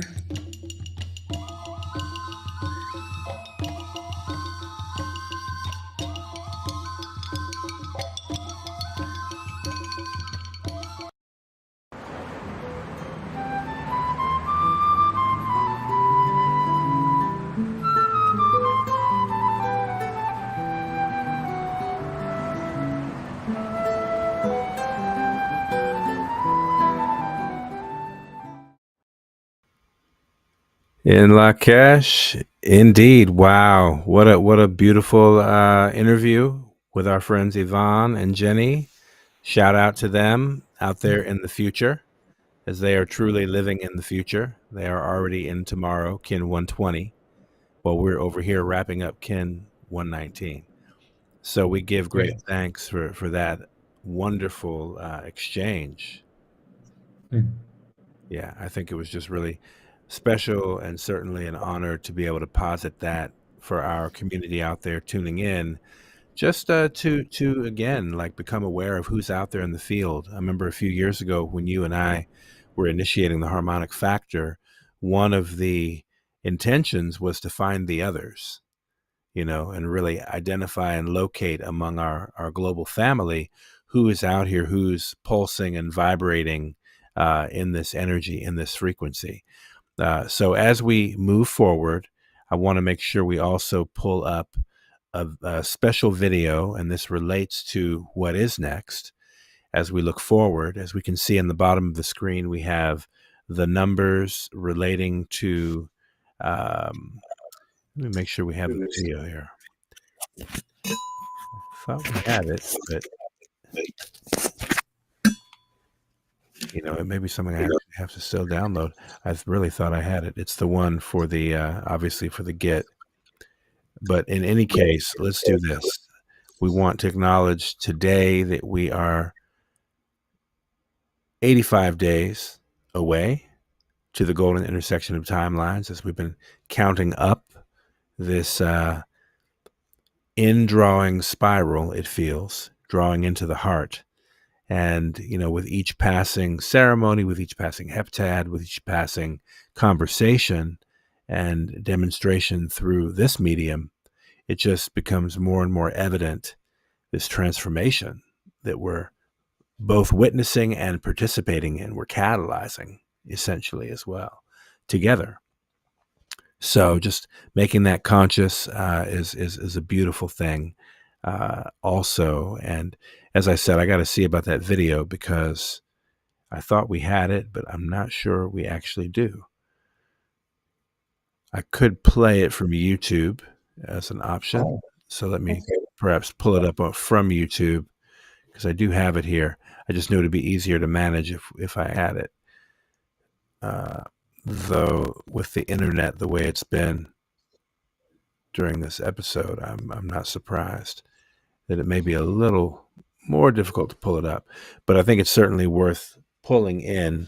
And so give me one moment as I share the screen here. As everybody can see on screen, though, just reflecting towards the day at a time, obviously, that is preceding the Git. So we definitely want to put some energy into Noosphere Day and the day at a time. Yes, and while we get the video, also mentioning that the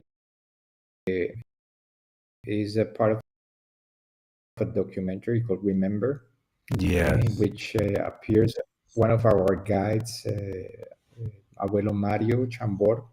He's from the Lacandon tribe. He lives deep in the jungle in a small town, a small community, about 45, probably 1 hour from Palenque, deep in the jungle, and he's one of the guardians of the territory, and we're going to have the honor to have him during the golden intersection as one of our guides, along with Abuelo Nico. And he's holding in the month of August, actually for the anniversary of the Harmonic Convergence, he is holding an 8-day event, also focused on art. He's an artist. He's a community leader also, and he's trying to bring all his community together through art. This is the event is called Tercer Festival Jaguar Maya, which is the third festival Mayan Jaguar, tourism, culture, and peace.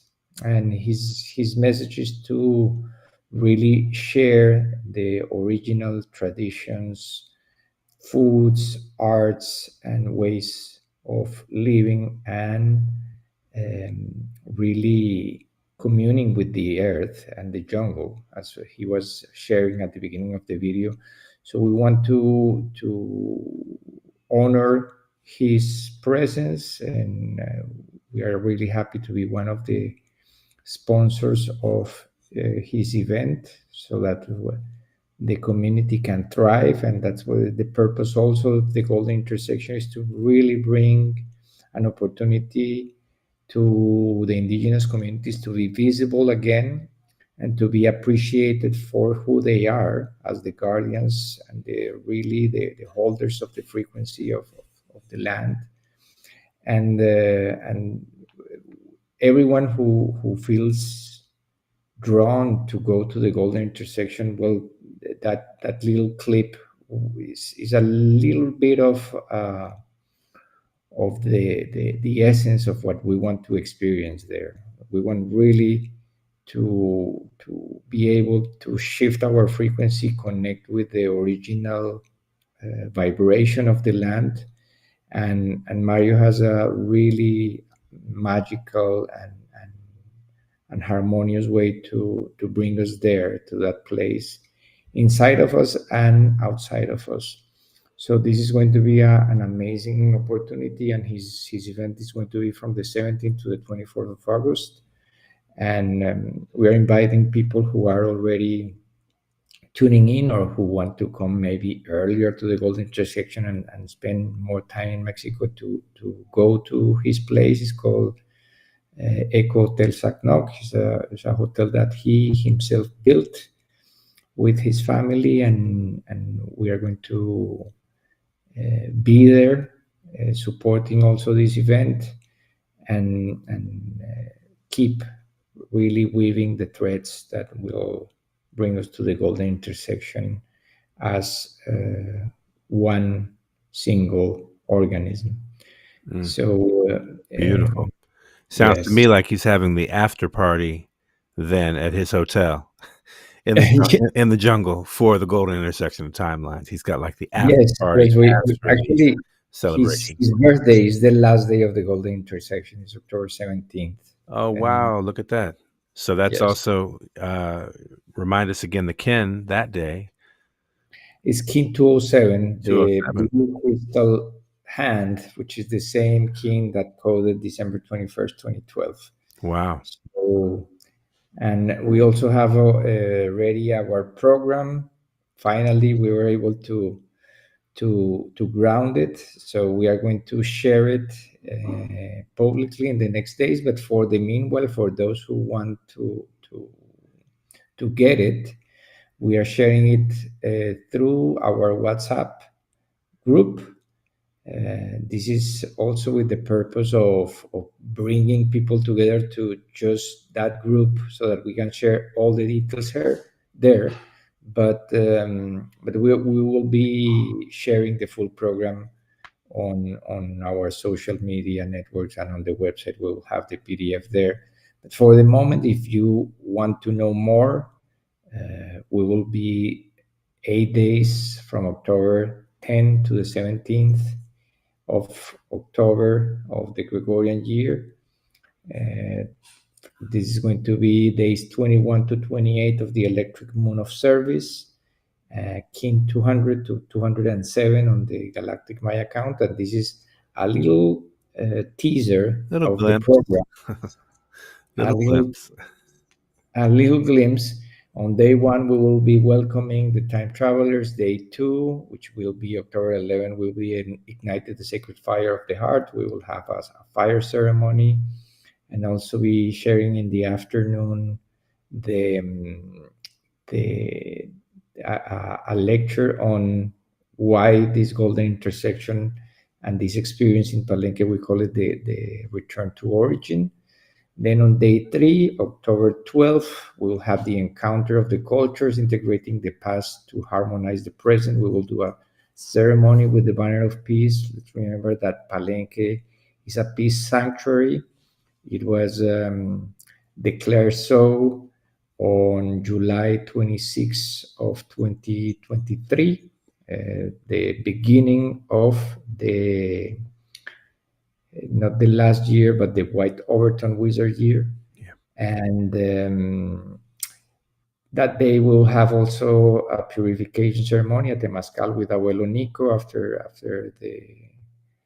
the ceremony with the banner of pictures. To really, we need to clean the slate, forgive the past, forgive everything that happened on that October 12, 1492, in order to move forward in time without bringing any baggage with us. And on day 4 is October 13. We will be remembering the future. We will be going to the archaeological site. It is in Palenque when there is archaeological record for the closing of the 20th Baktun in the year 4772 on October 13. On that same day, we will be connecting at the place where it is inscribed, which is the Temple of Inscriptions. We will be doing meditation, prayer. Then on day 5, the golden intersection of timelines, the first day, day 4 Ahau, we will be at the golden intersection of the traditional Maya Solkin count. The 4 Ahau is also the same daykeeper that coded the beginning and the end of the 13th Baktun count. And now it's coding again the golden intersection, the completion of the 13 tunes from closing the 13th Baktun. And on that day, we will be going back to the archaeological site, doing the Rainbow Bridge meditation for the Noosphere, and doing a conscious walk through the temples to really get the vibration, the original vibration from the land that is inscribed there to connect. In the afternoon, we will be doing a little bit of a workshop, art workshop, to create some messages for the future generations, so that we can put those messages and those offers in a time capsule that we will be giving to the earth on the last day. Day 6, the second day of the golden intersection of October 15, the 443 years of the Gregorian calendar, and day 1 of year 444. Friday, yes. Day 161803 of the Gregorian calendar, we will be having another opportunity to experience Day Out of Time, Peace Through Culture, experiencing some music, art, poetry, dance. And on day 7th, we will be returning to the origin, which is the origin of life, the waters, sacred waters. We'll be going to the Roberto Barrios Waterfalls, which is a beautiful reserve where we can give thanks to the waters, give thanks for what we have received from the land. And in the afternoon, we will be doing our closing ceremony, giving back to the land these offers that we are really, as a symbol to the next 7 generations, giving back to the earth, so that we really can seal and commemorate the work that is going to be done, and the having been witnesses of this convergence of past, present, and future. And on the 8th day, October 17th, we will be going back to our homes and giving thanks to each other and to the land. So this is a little just snapshot of the full program. In the program, we have more details, and we have all the recommendations and the logistics of it. And for anyone interested right now, we are asking you to please join the WhatsApp group. Let us know that you are coming. We if you are going to maybe stay in another hotel that is not Villa Mercedes, we certainly want to know that you are coming. it is as a courtesy to the land and to the host of the land, to know who is coming, and to be, for us to be also prepared to a little bit with, in terms of the logistics, how much spaces do we need for transportation, etc.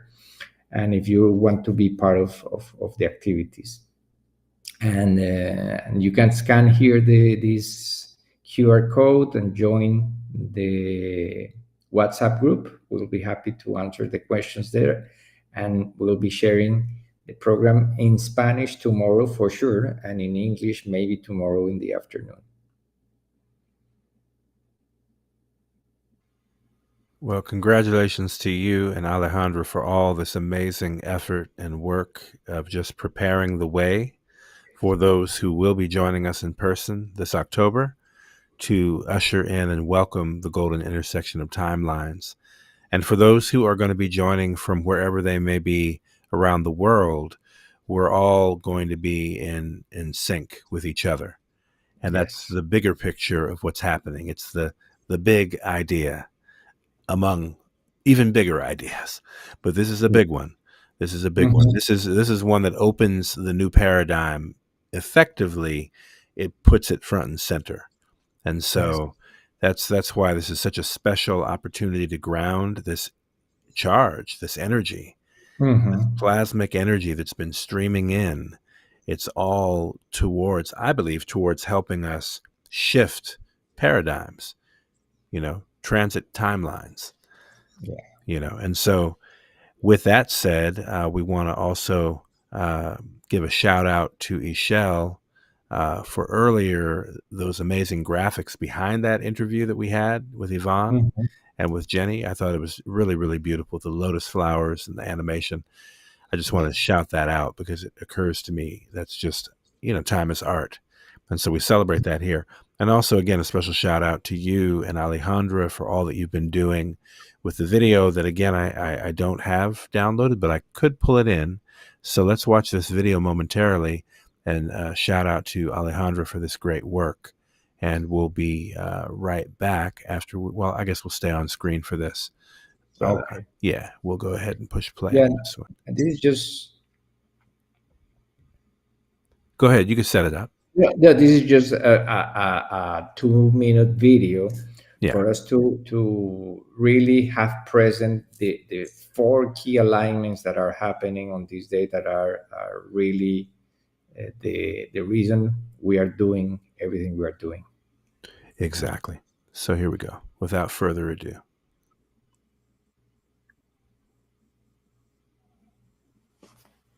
And there's no sound. Great. All right. Just what we didn't want. Let me do this. I'm going to actually just put the link in. I want to encourage people to go. We could really use your support on our YouTube channel. So go ahead and for those catching this now or later, click the link in the live chat and go watch the video. Because technically, trying to get the sound in at this moment, I don't want to waste your time. So in the meantime, we're going to invite you to go to the YouTube channel. And if you haven't liked and subscribed to the YouTube channel, this is a great chance to also do that. And maybe while you're there, click the bell for notifications. Okay. As we're going to continue to come with further episodes here in the future, especially as we get nearer the golden intersection point. Very, very exciting. I want to go back real quick, though, because I know we kind of breezed over this a little bit. But obviously, tomorrow is, okay, so just to make conscious, and the day out of time is also coming up, and we know people around the world are going to be celebrating global peace through culture. I mentioned earlier the city of Atlanta and the 20-year proclamation, so a full 20 years covering those 20 solar seals, essentially. But in any case, that frequency of 20 is very, very significant. 13, 20, right? 13 and 20. So we invite people wherever they are to celebrate on July 25 on Kin 123. Celebrate this day at a time. Take time to go into nature, go into your community, create some sacred and creative activation space and a place for you to really ground in. So it's incredible just to know that this is a shared paradigm around the world. This will be the 33rd year we have collectively as a planetary species been celebrating the day out of time. That's huge. That's huge. I love that. So, I mean, hey, so what was the first one? 1992. It was the very first one. So, I've consciously been celebrating them since the year 2000. That's when I got decoded. So, this is incredible. 23 years, rather, 25 years at this point for me as well. I mean, it's just, again, for those of us who do hold this space and do walk the 13 moons, this is, as we know, the turning of that energy into the new year, and such a special opportunity. Absolutely. Saying, can we get access? So I don't know. I'm seeing text messages fly up here. It's a little distracting. Yeah. And also worth noting that that day out of time was King 38, the white crystal mirror. So shout out to King Edzap. And hey, that was the entrance to that was the first day out of time. Yes. Stop playing. I did not know that. Yeah, it was the entrance. That is epic. That's epic. The new cosmic storm, King 39, the time shift. Oh my goodness. Well, that's amazing. That is just amazing. We're going to be here in Los Angeles, as I mentioned, with our dear brother Tata Jose Apu Munoz and his incredible wife, Julia Munoz, and their family, along with members of the community in East Los Angeles, celebrating the day out of time here with a wisdom circle and a Temescal ceremony. And we're encouraging people to make a donation to participate, because it does go to support the community. It goes to support those who are holding the space. And it's very customary to give donation when you do participate in Temescal anyway.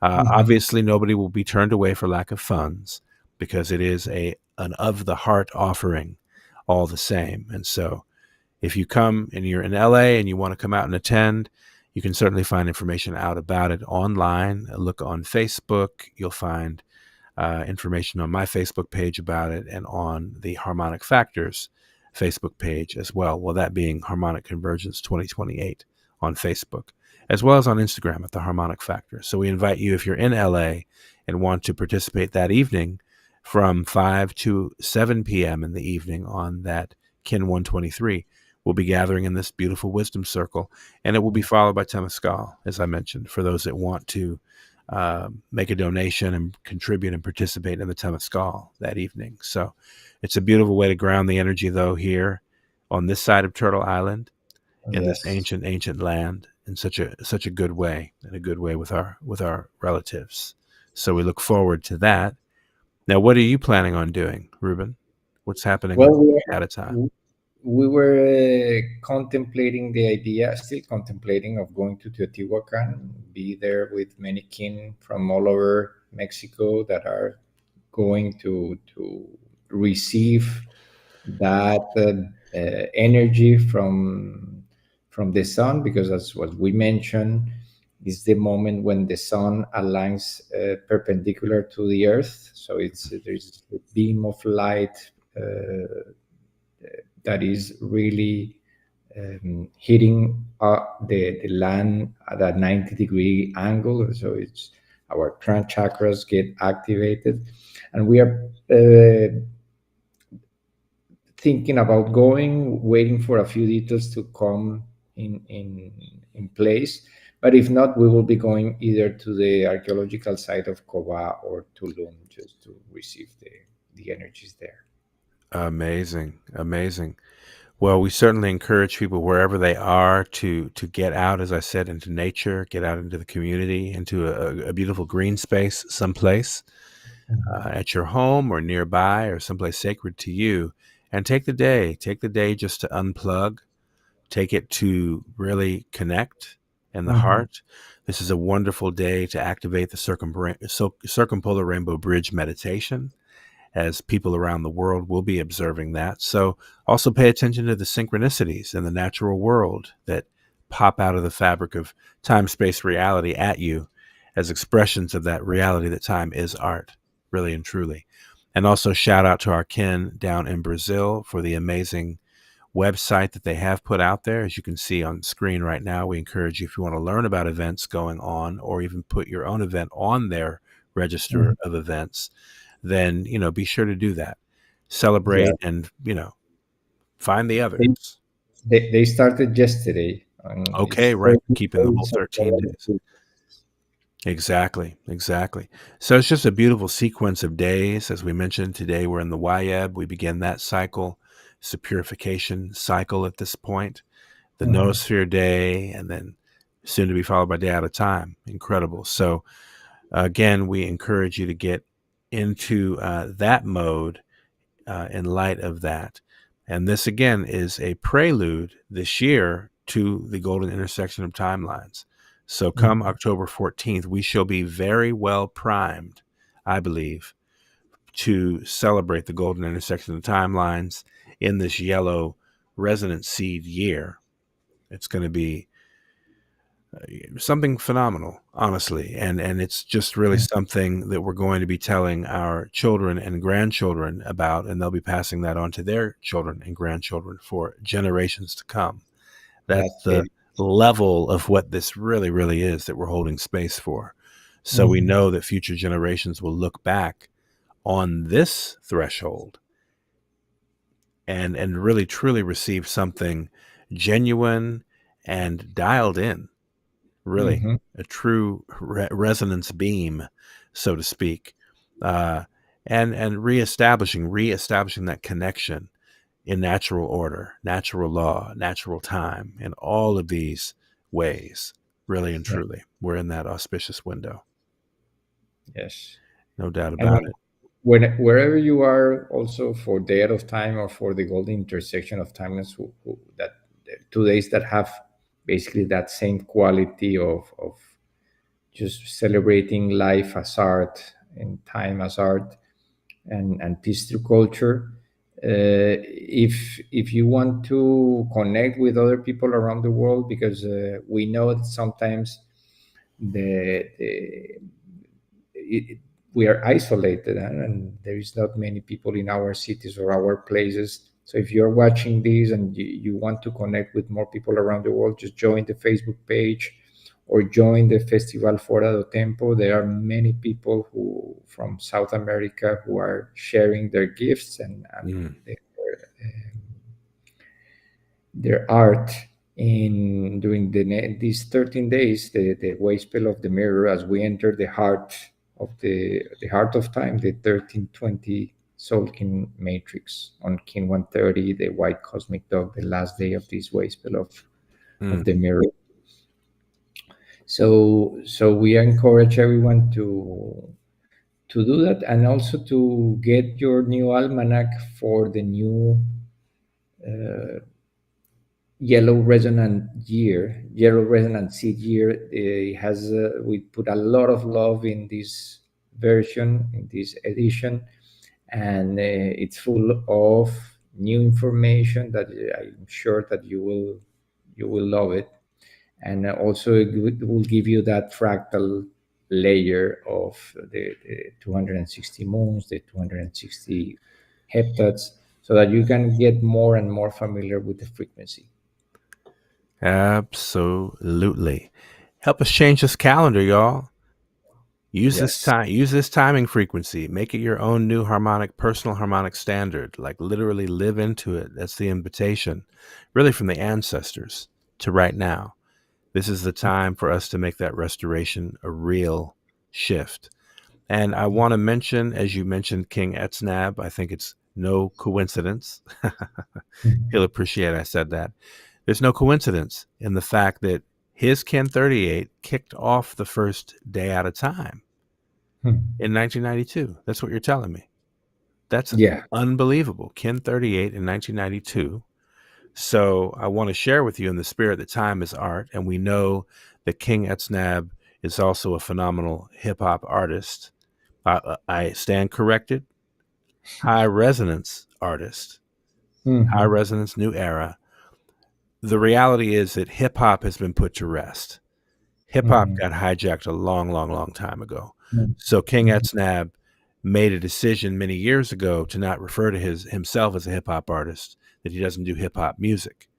Okay, even though hip hop as a terminology is known around the world, he's reframed it to high resonance music. And it's very deliberate, very intentional, because hip hop was long ago hijacked. It's been used to denigrate and to decimate cultures and cultures of original people. It's ridiculous. We won't get into that too much, but the world can see and observe the state of affairs as far as that's concerned. The craft and the culture of this rhythm, this frequency, is something that can't be denied. And he's among the, as far as I'm concerned, he's among the top artists to have ever really done it. Because every time, and you know, a true sign of that top artist is when they put something new out, it's undeniable. Yeah. And so guess what, Rubén? And to all those tuning in right now, guess what? We have the soundtrack. We got a new hot plate. We got a new hot plate from King Eds. A brand new hot plate. Now, I'm saying like brand new. Like even the last one we played a few weeks back, right? That piece, right? New Paradigm, by the way, that's what it's called. Hot plate. Serving up hot plates. That's all I'm saying. And now we have a new one dedicated to you and me and people like us. Nice. Called Anointed Ones. Oh, wow. Go ahead. Share what you got to say, please. Yeah, that King 38 also codes the entrance to the 21st Pactun, or the last day, the date 1.0.0.0.0 on the long count will be King 38. So that's, you know, the end of the 20 Pactun cycle is covered by King 38. As far as I'm concerned, we can just close the show now then. Because I mean, all I'm saying is like sealing it up with such precision. The code, the numbers don't lie, y'all. The numbers don't lie. So pay attention. Decode yourself. If you don't know your own galactic signature, we invite you. In fact, we implore you to visit lawoftime.org. And on the upper menu, you can decode your galactic signature. Very simple. You'll get a very basic introduction to your galactic signature code. Once you know that, you're ready to begin navigating the 13 moons, because you definitely want to know where you show up in the frequency. It matters. It's going to be a helpful tool for you to know that. So I want to encourage people tuning in who may only be learning about this for the very first time. You never know where everybody's at, but tune in, get decoded, and sync up.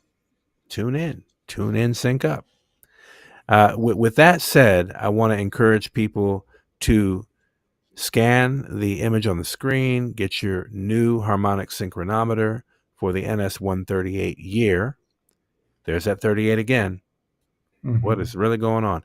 And also, speaking of 138, okay, actually, if I'm not mistaken, August 9 is also Kin 138. Yes. Which is a harmonic run from yesterday's Kin, right? In that being 118, a harmonic run being 20 days. So it's one harmonic run to what will be observed as World Indigenous Peoples Day around the world on August 9th. So we're positing these things for people to make them conscious of these opportunities to amplify and celebrate the shift, the new paradigm. These are markers, I believe, that have been put before us on behalf of our ancestors, Pakal Votan included, to make this shift decisively. Okay.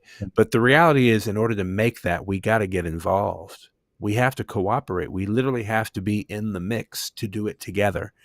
You don't want to be on the outside looking in as this shift happens. You want to get involved. There's something for everyone, trust me, and you'll know in you what that something is. But it is certainly related to your purpose. It's related to why we were prescripted to be here, like we were meant to be here at this point. If you're here, you were meant to be here, best believe. So it's good at this point to get more refined and clarified about that purpose in you being here. and find the others with whom you can harmonize your purpose with them. That's when the kin and the codes get fun, because you get to combine them and determine like what that shared purpose looks like. You know, like when we do the combination of all of our team, the 4 of us, we make 260 of all numbers. You can't mess that up. It's amazing. So anyhow, I could go on and on and on, and shout outs to King Etsnab. Michelle just put a link to the n1m.com website where people can go and stream the music. And I'm also happy to say here on this platform that we have some really exciting things in the works that we haven't publicized as yet, though these are going to be momentous steps to help us really anchor time as art for real in a whole new way, in a way that's in perfect alignment with our purpose, our shared mutual purpose in being. So without further ado, and I'm going to keep this on the screen so people can scan for the new synchronometer in this resonant seed year. But without further ado, some high resonance era sound vibration for the listeners out there. We give thanks and take the message to heart. I think there's something in this message every one of us can relate to, because we've all been in some ways rejected and blocked and prevented from living out the fullness of our purpose, you know. But the reality is nothing can stop it. Nothing can actually stop it. What's meant for you cannot be stopped. So I think y'all will get the point. And that's just like this work that we're committed to. And I thank you all for your commitment and always showing up and showing support as we do this together. My brother Rubén. Yeah, happy day out of time to everyone. Just enjoy these last few days before these sacred days, 5 sacred days to day out of time, and really connect with other kin around the world. Share this information with everyone you love and everyone you want to be part of this epic story of human evolution. Wow. Oh, here we go. And now, not on your back. Let that be a warning to you all. Yo, this one is dedicated to the anointed ones, those who may have an anointedness on their lives and have a whole lot of secretly envious people pretending to be their friends, family, and loved ones. Anointed ones cannot be purchased. Anointed ones do not sell their souls. Anointed ones are not to be touched. Listen while King El Ray pop haters like a clutch. Raise the black and gold flag to show signs of my spiritual ranking. The universe assigned it. Touch not my anointed. Alright, spiritual roles cannot be stolen. They can only be a sign. Slandering souls encrypted by the divine. Make them all fold like laundry every time. The way that I rhyme is absent of flaws. Chosen ones are in tune with the cosmic law. Not ordinary people, Teflon and Rico. Modus operandi, yes, I'm the man Ujad of the Axis Mundi. Blast through your coonery and your buffoonery. Born with a frequency not of this earth. Connected to the crystal tone in the universe. My antiquated verse is far from outdated, and your antiquated hatred is grossly overrated. They tried to take something that wasn't theirs to touch, but I'ma shake something and pop them like a clutch. Touch not the anointed 105 book of songs with my God armor on. Do my prophets no harm? Before the quiet storm of the blue rhythmic, I bring the sky down on your head with my lyrics. For those who wanna tamper with the chosen sons and daughters, handpicked by the source and backed by a higher order, prepare for the slaughter of the 20 solar sun. Absu and Utu, my anointed one. What they planted in secret is growing worldwide. What they planted in secret was a bunch of damn lies. What they planted in secret, to your surprise, the universe used to make me thrive. In the year of the seed, I shall proceed. Nazu, Namu, Hamu. Indeed. Yes. They can never leave well enough alone, so the Jaguar guards emerge from the throne. And the crown of the newborns carrying that helmet for the Luciferians and those that are hell-bent on stopping the divinely appointed. Look but don't touch, touch not the anointed. We cannot be bought, borrowed or fake. Watch the universe slap them all in the shape. The all-time greats always get the most hate. You don't have to cut the grass to see all the snakes. They all try to take what is not even theirs. King got bread everywhere for his heirs. They hate it with a passion. Yesterday they was laughing low-key, finicky, with intents of hurting me. But today they crying and begging for mercy. They just not worthy of my concern. All I know is I hope they all burn. It's rap God royalty with God in his sperm. Touch not the anointed 105 book of songs with my God armor on. Do my prophets no harm. Before the quiet storm of the blue rhythmic, I bring the sky down on your head with my lyrics. For those who wanna tamper with the chosen sons and daughters, handpicked by the source and backed by a higher order. Prepare for the slaughter of the 20 solar suns. Absu and Utu, my anointed ones. Anointed ones, stay the course. Not harder than me. Unify and build a better world with the Indigenous Water Bank Cooperative. Build a better world. .iwb.coop. Indigenous Peoples Time.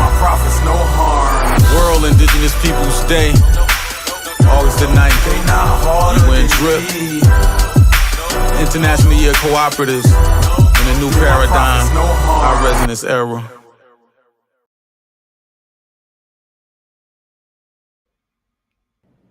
He just keeps coming back with these hot plates, man, you know, and there's a lot of power in that message right there. And I recognize that sometimes you have to, I mean, I'm all about the peace and love, and we got to hold that.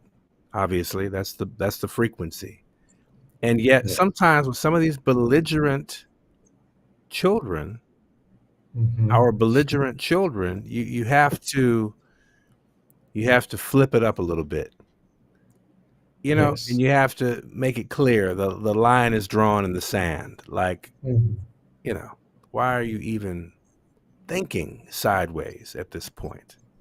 You know what I mean? Yes. So, enough respect, King Etsnab, Shaquan El Ray, Ken 38 on that hot plate. Wow. You know what I'm saying? That's what I'm saying. That's what I'm saying, TPH. Sometimes you got to pop off. That's what I'm saying. Pop him like a clutch. You heard what the man said. He said it. So, anyhow, we support that message relative to the energy that we're talking about moving along as we bring this Gregorian calendar to its 443rd year, wrapping that up. Let that be completed. Yeah, and we encourage everyone to do their own form of art and express for this day out of time, make Absolutely. That poetry, bring that music, bring that literature. Everything that is an expression of the heart is art. So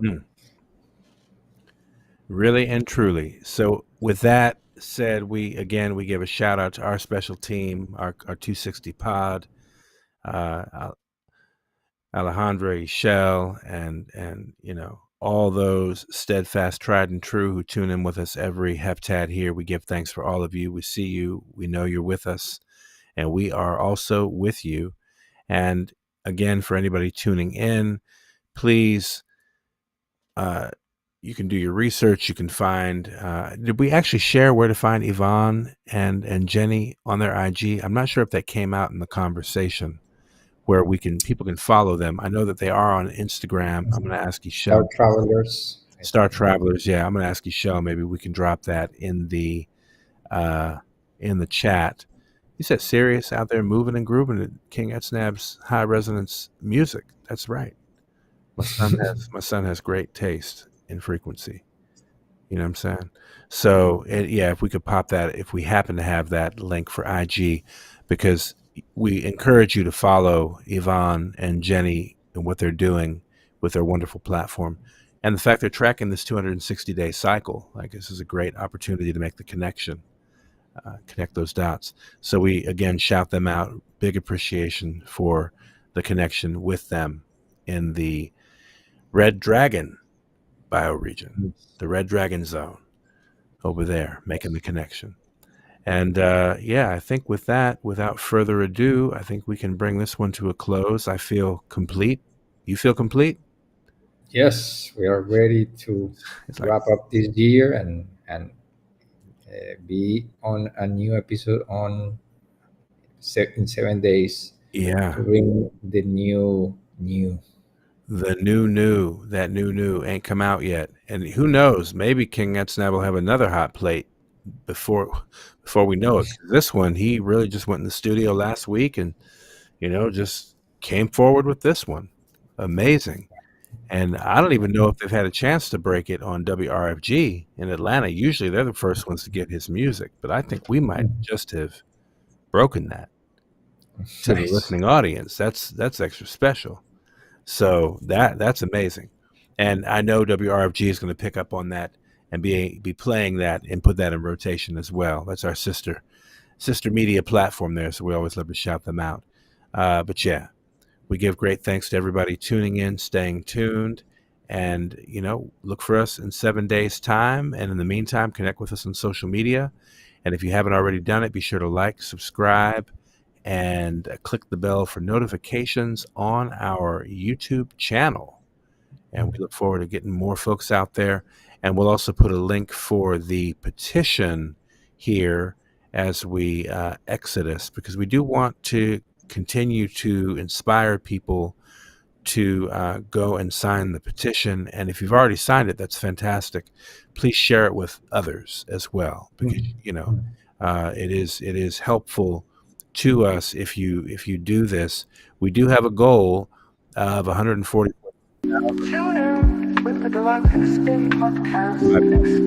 We have a goal of 144,000 signatures by the golden intersection of timelines. But in order to get that, we definitely need your support. So we're going to be pushing it through various channels over the moons ahead, the next couple of moons, with the intention of getting those 144,000 signatures or more.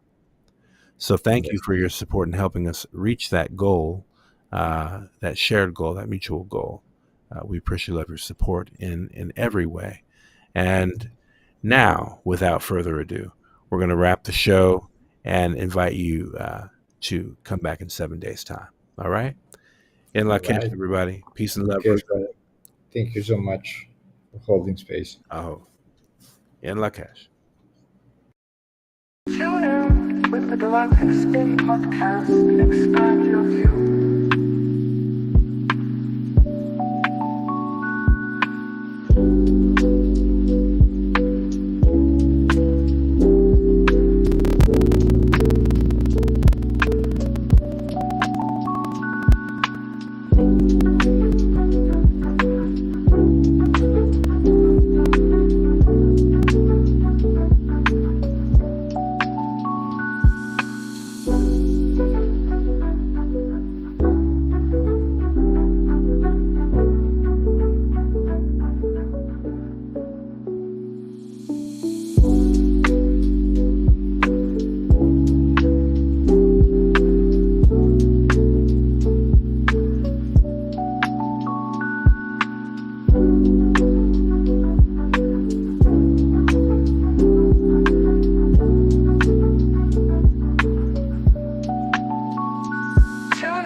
Galactic Spin Podcast and expand your view.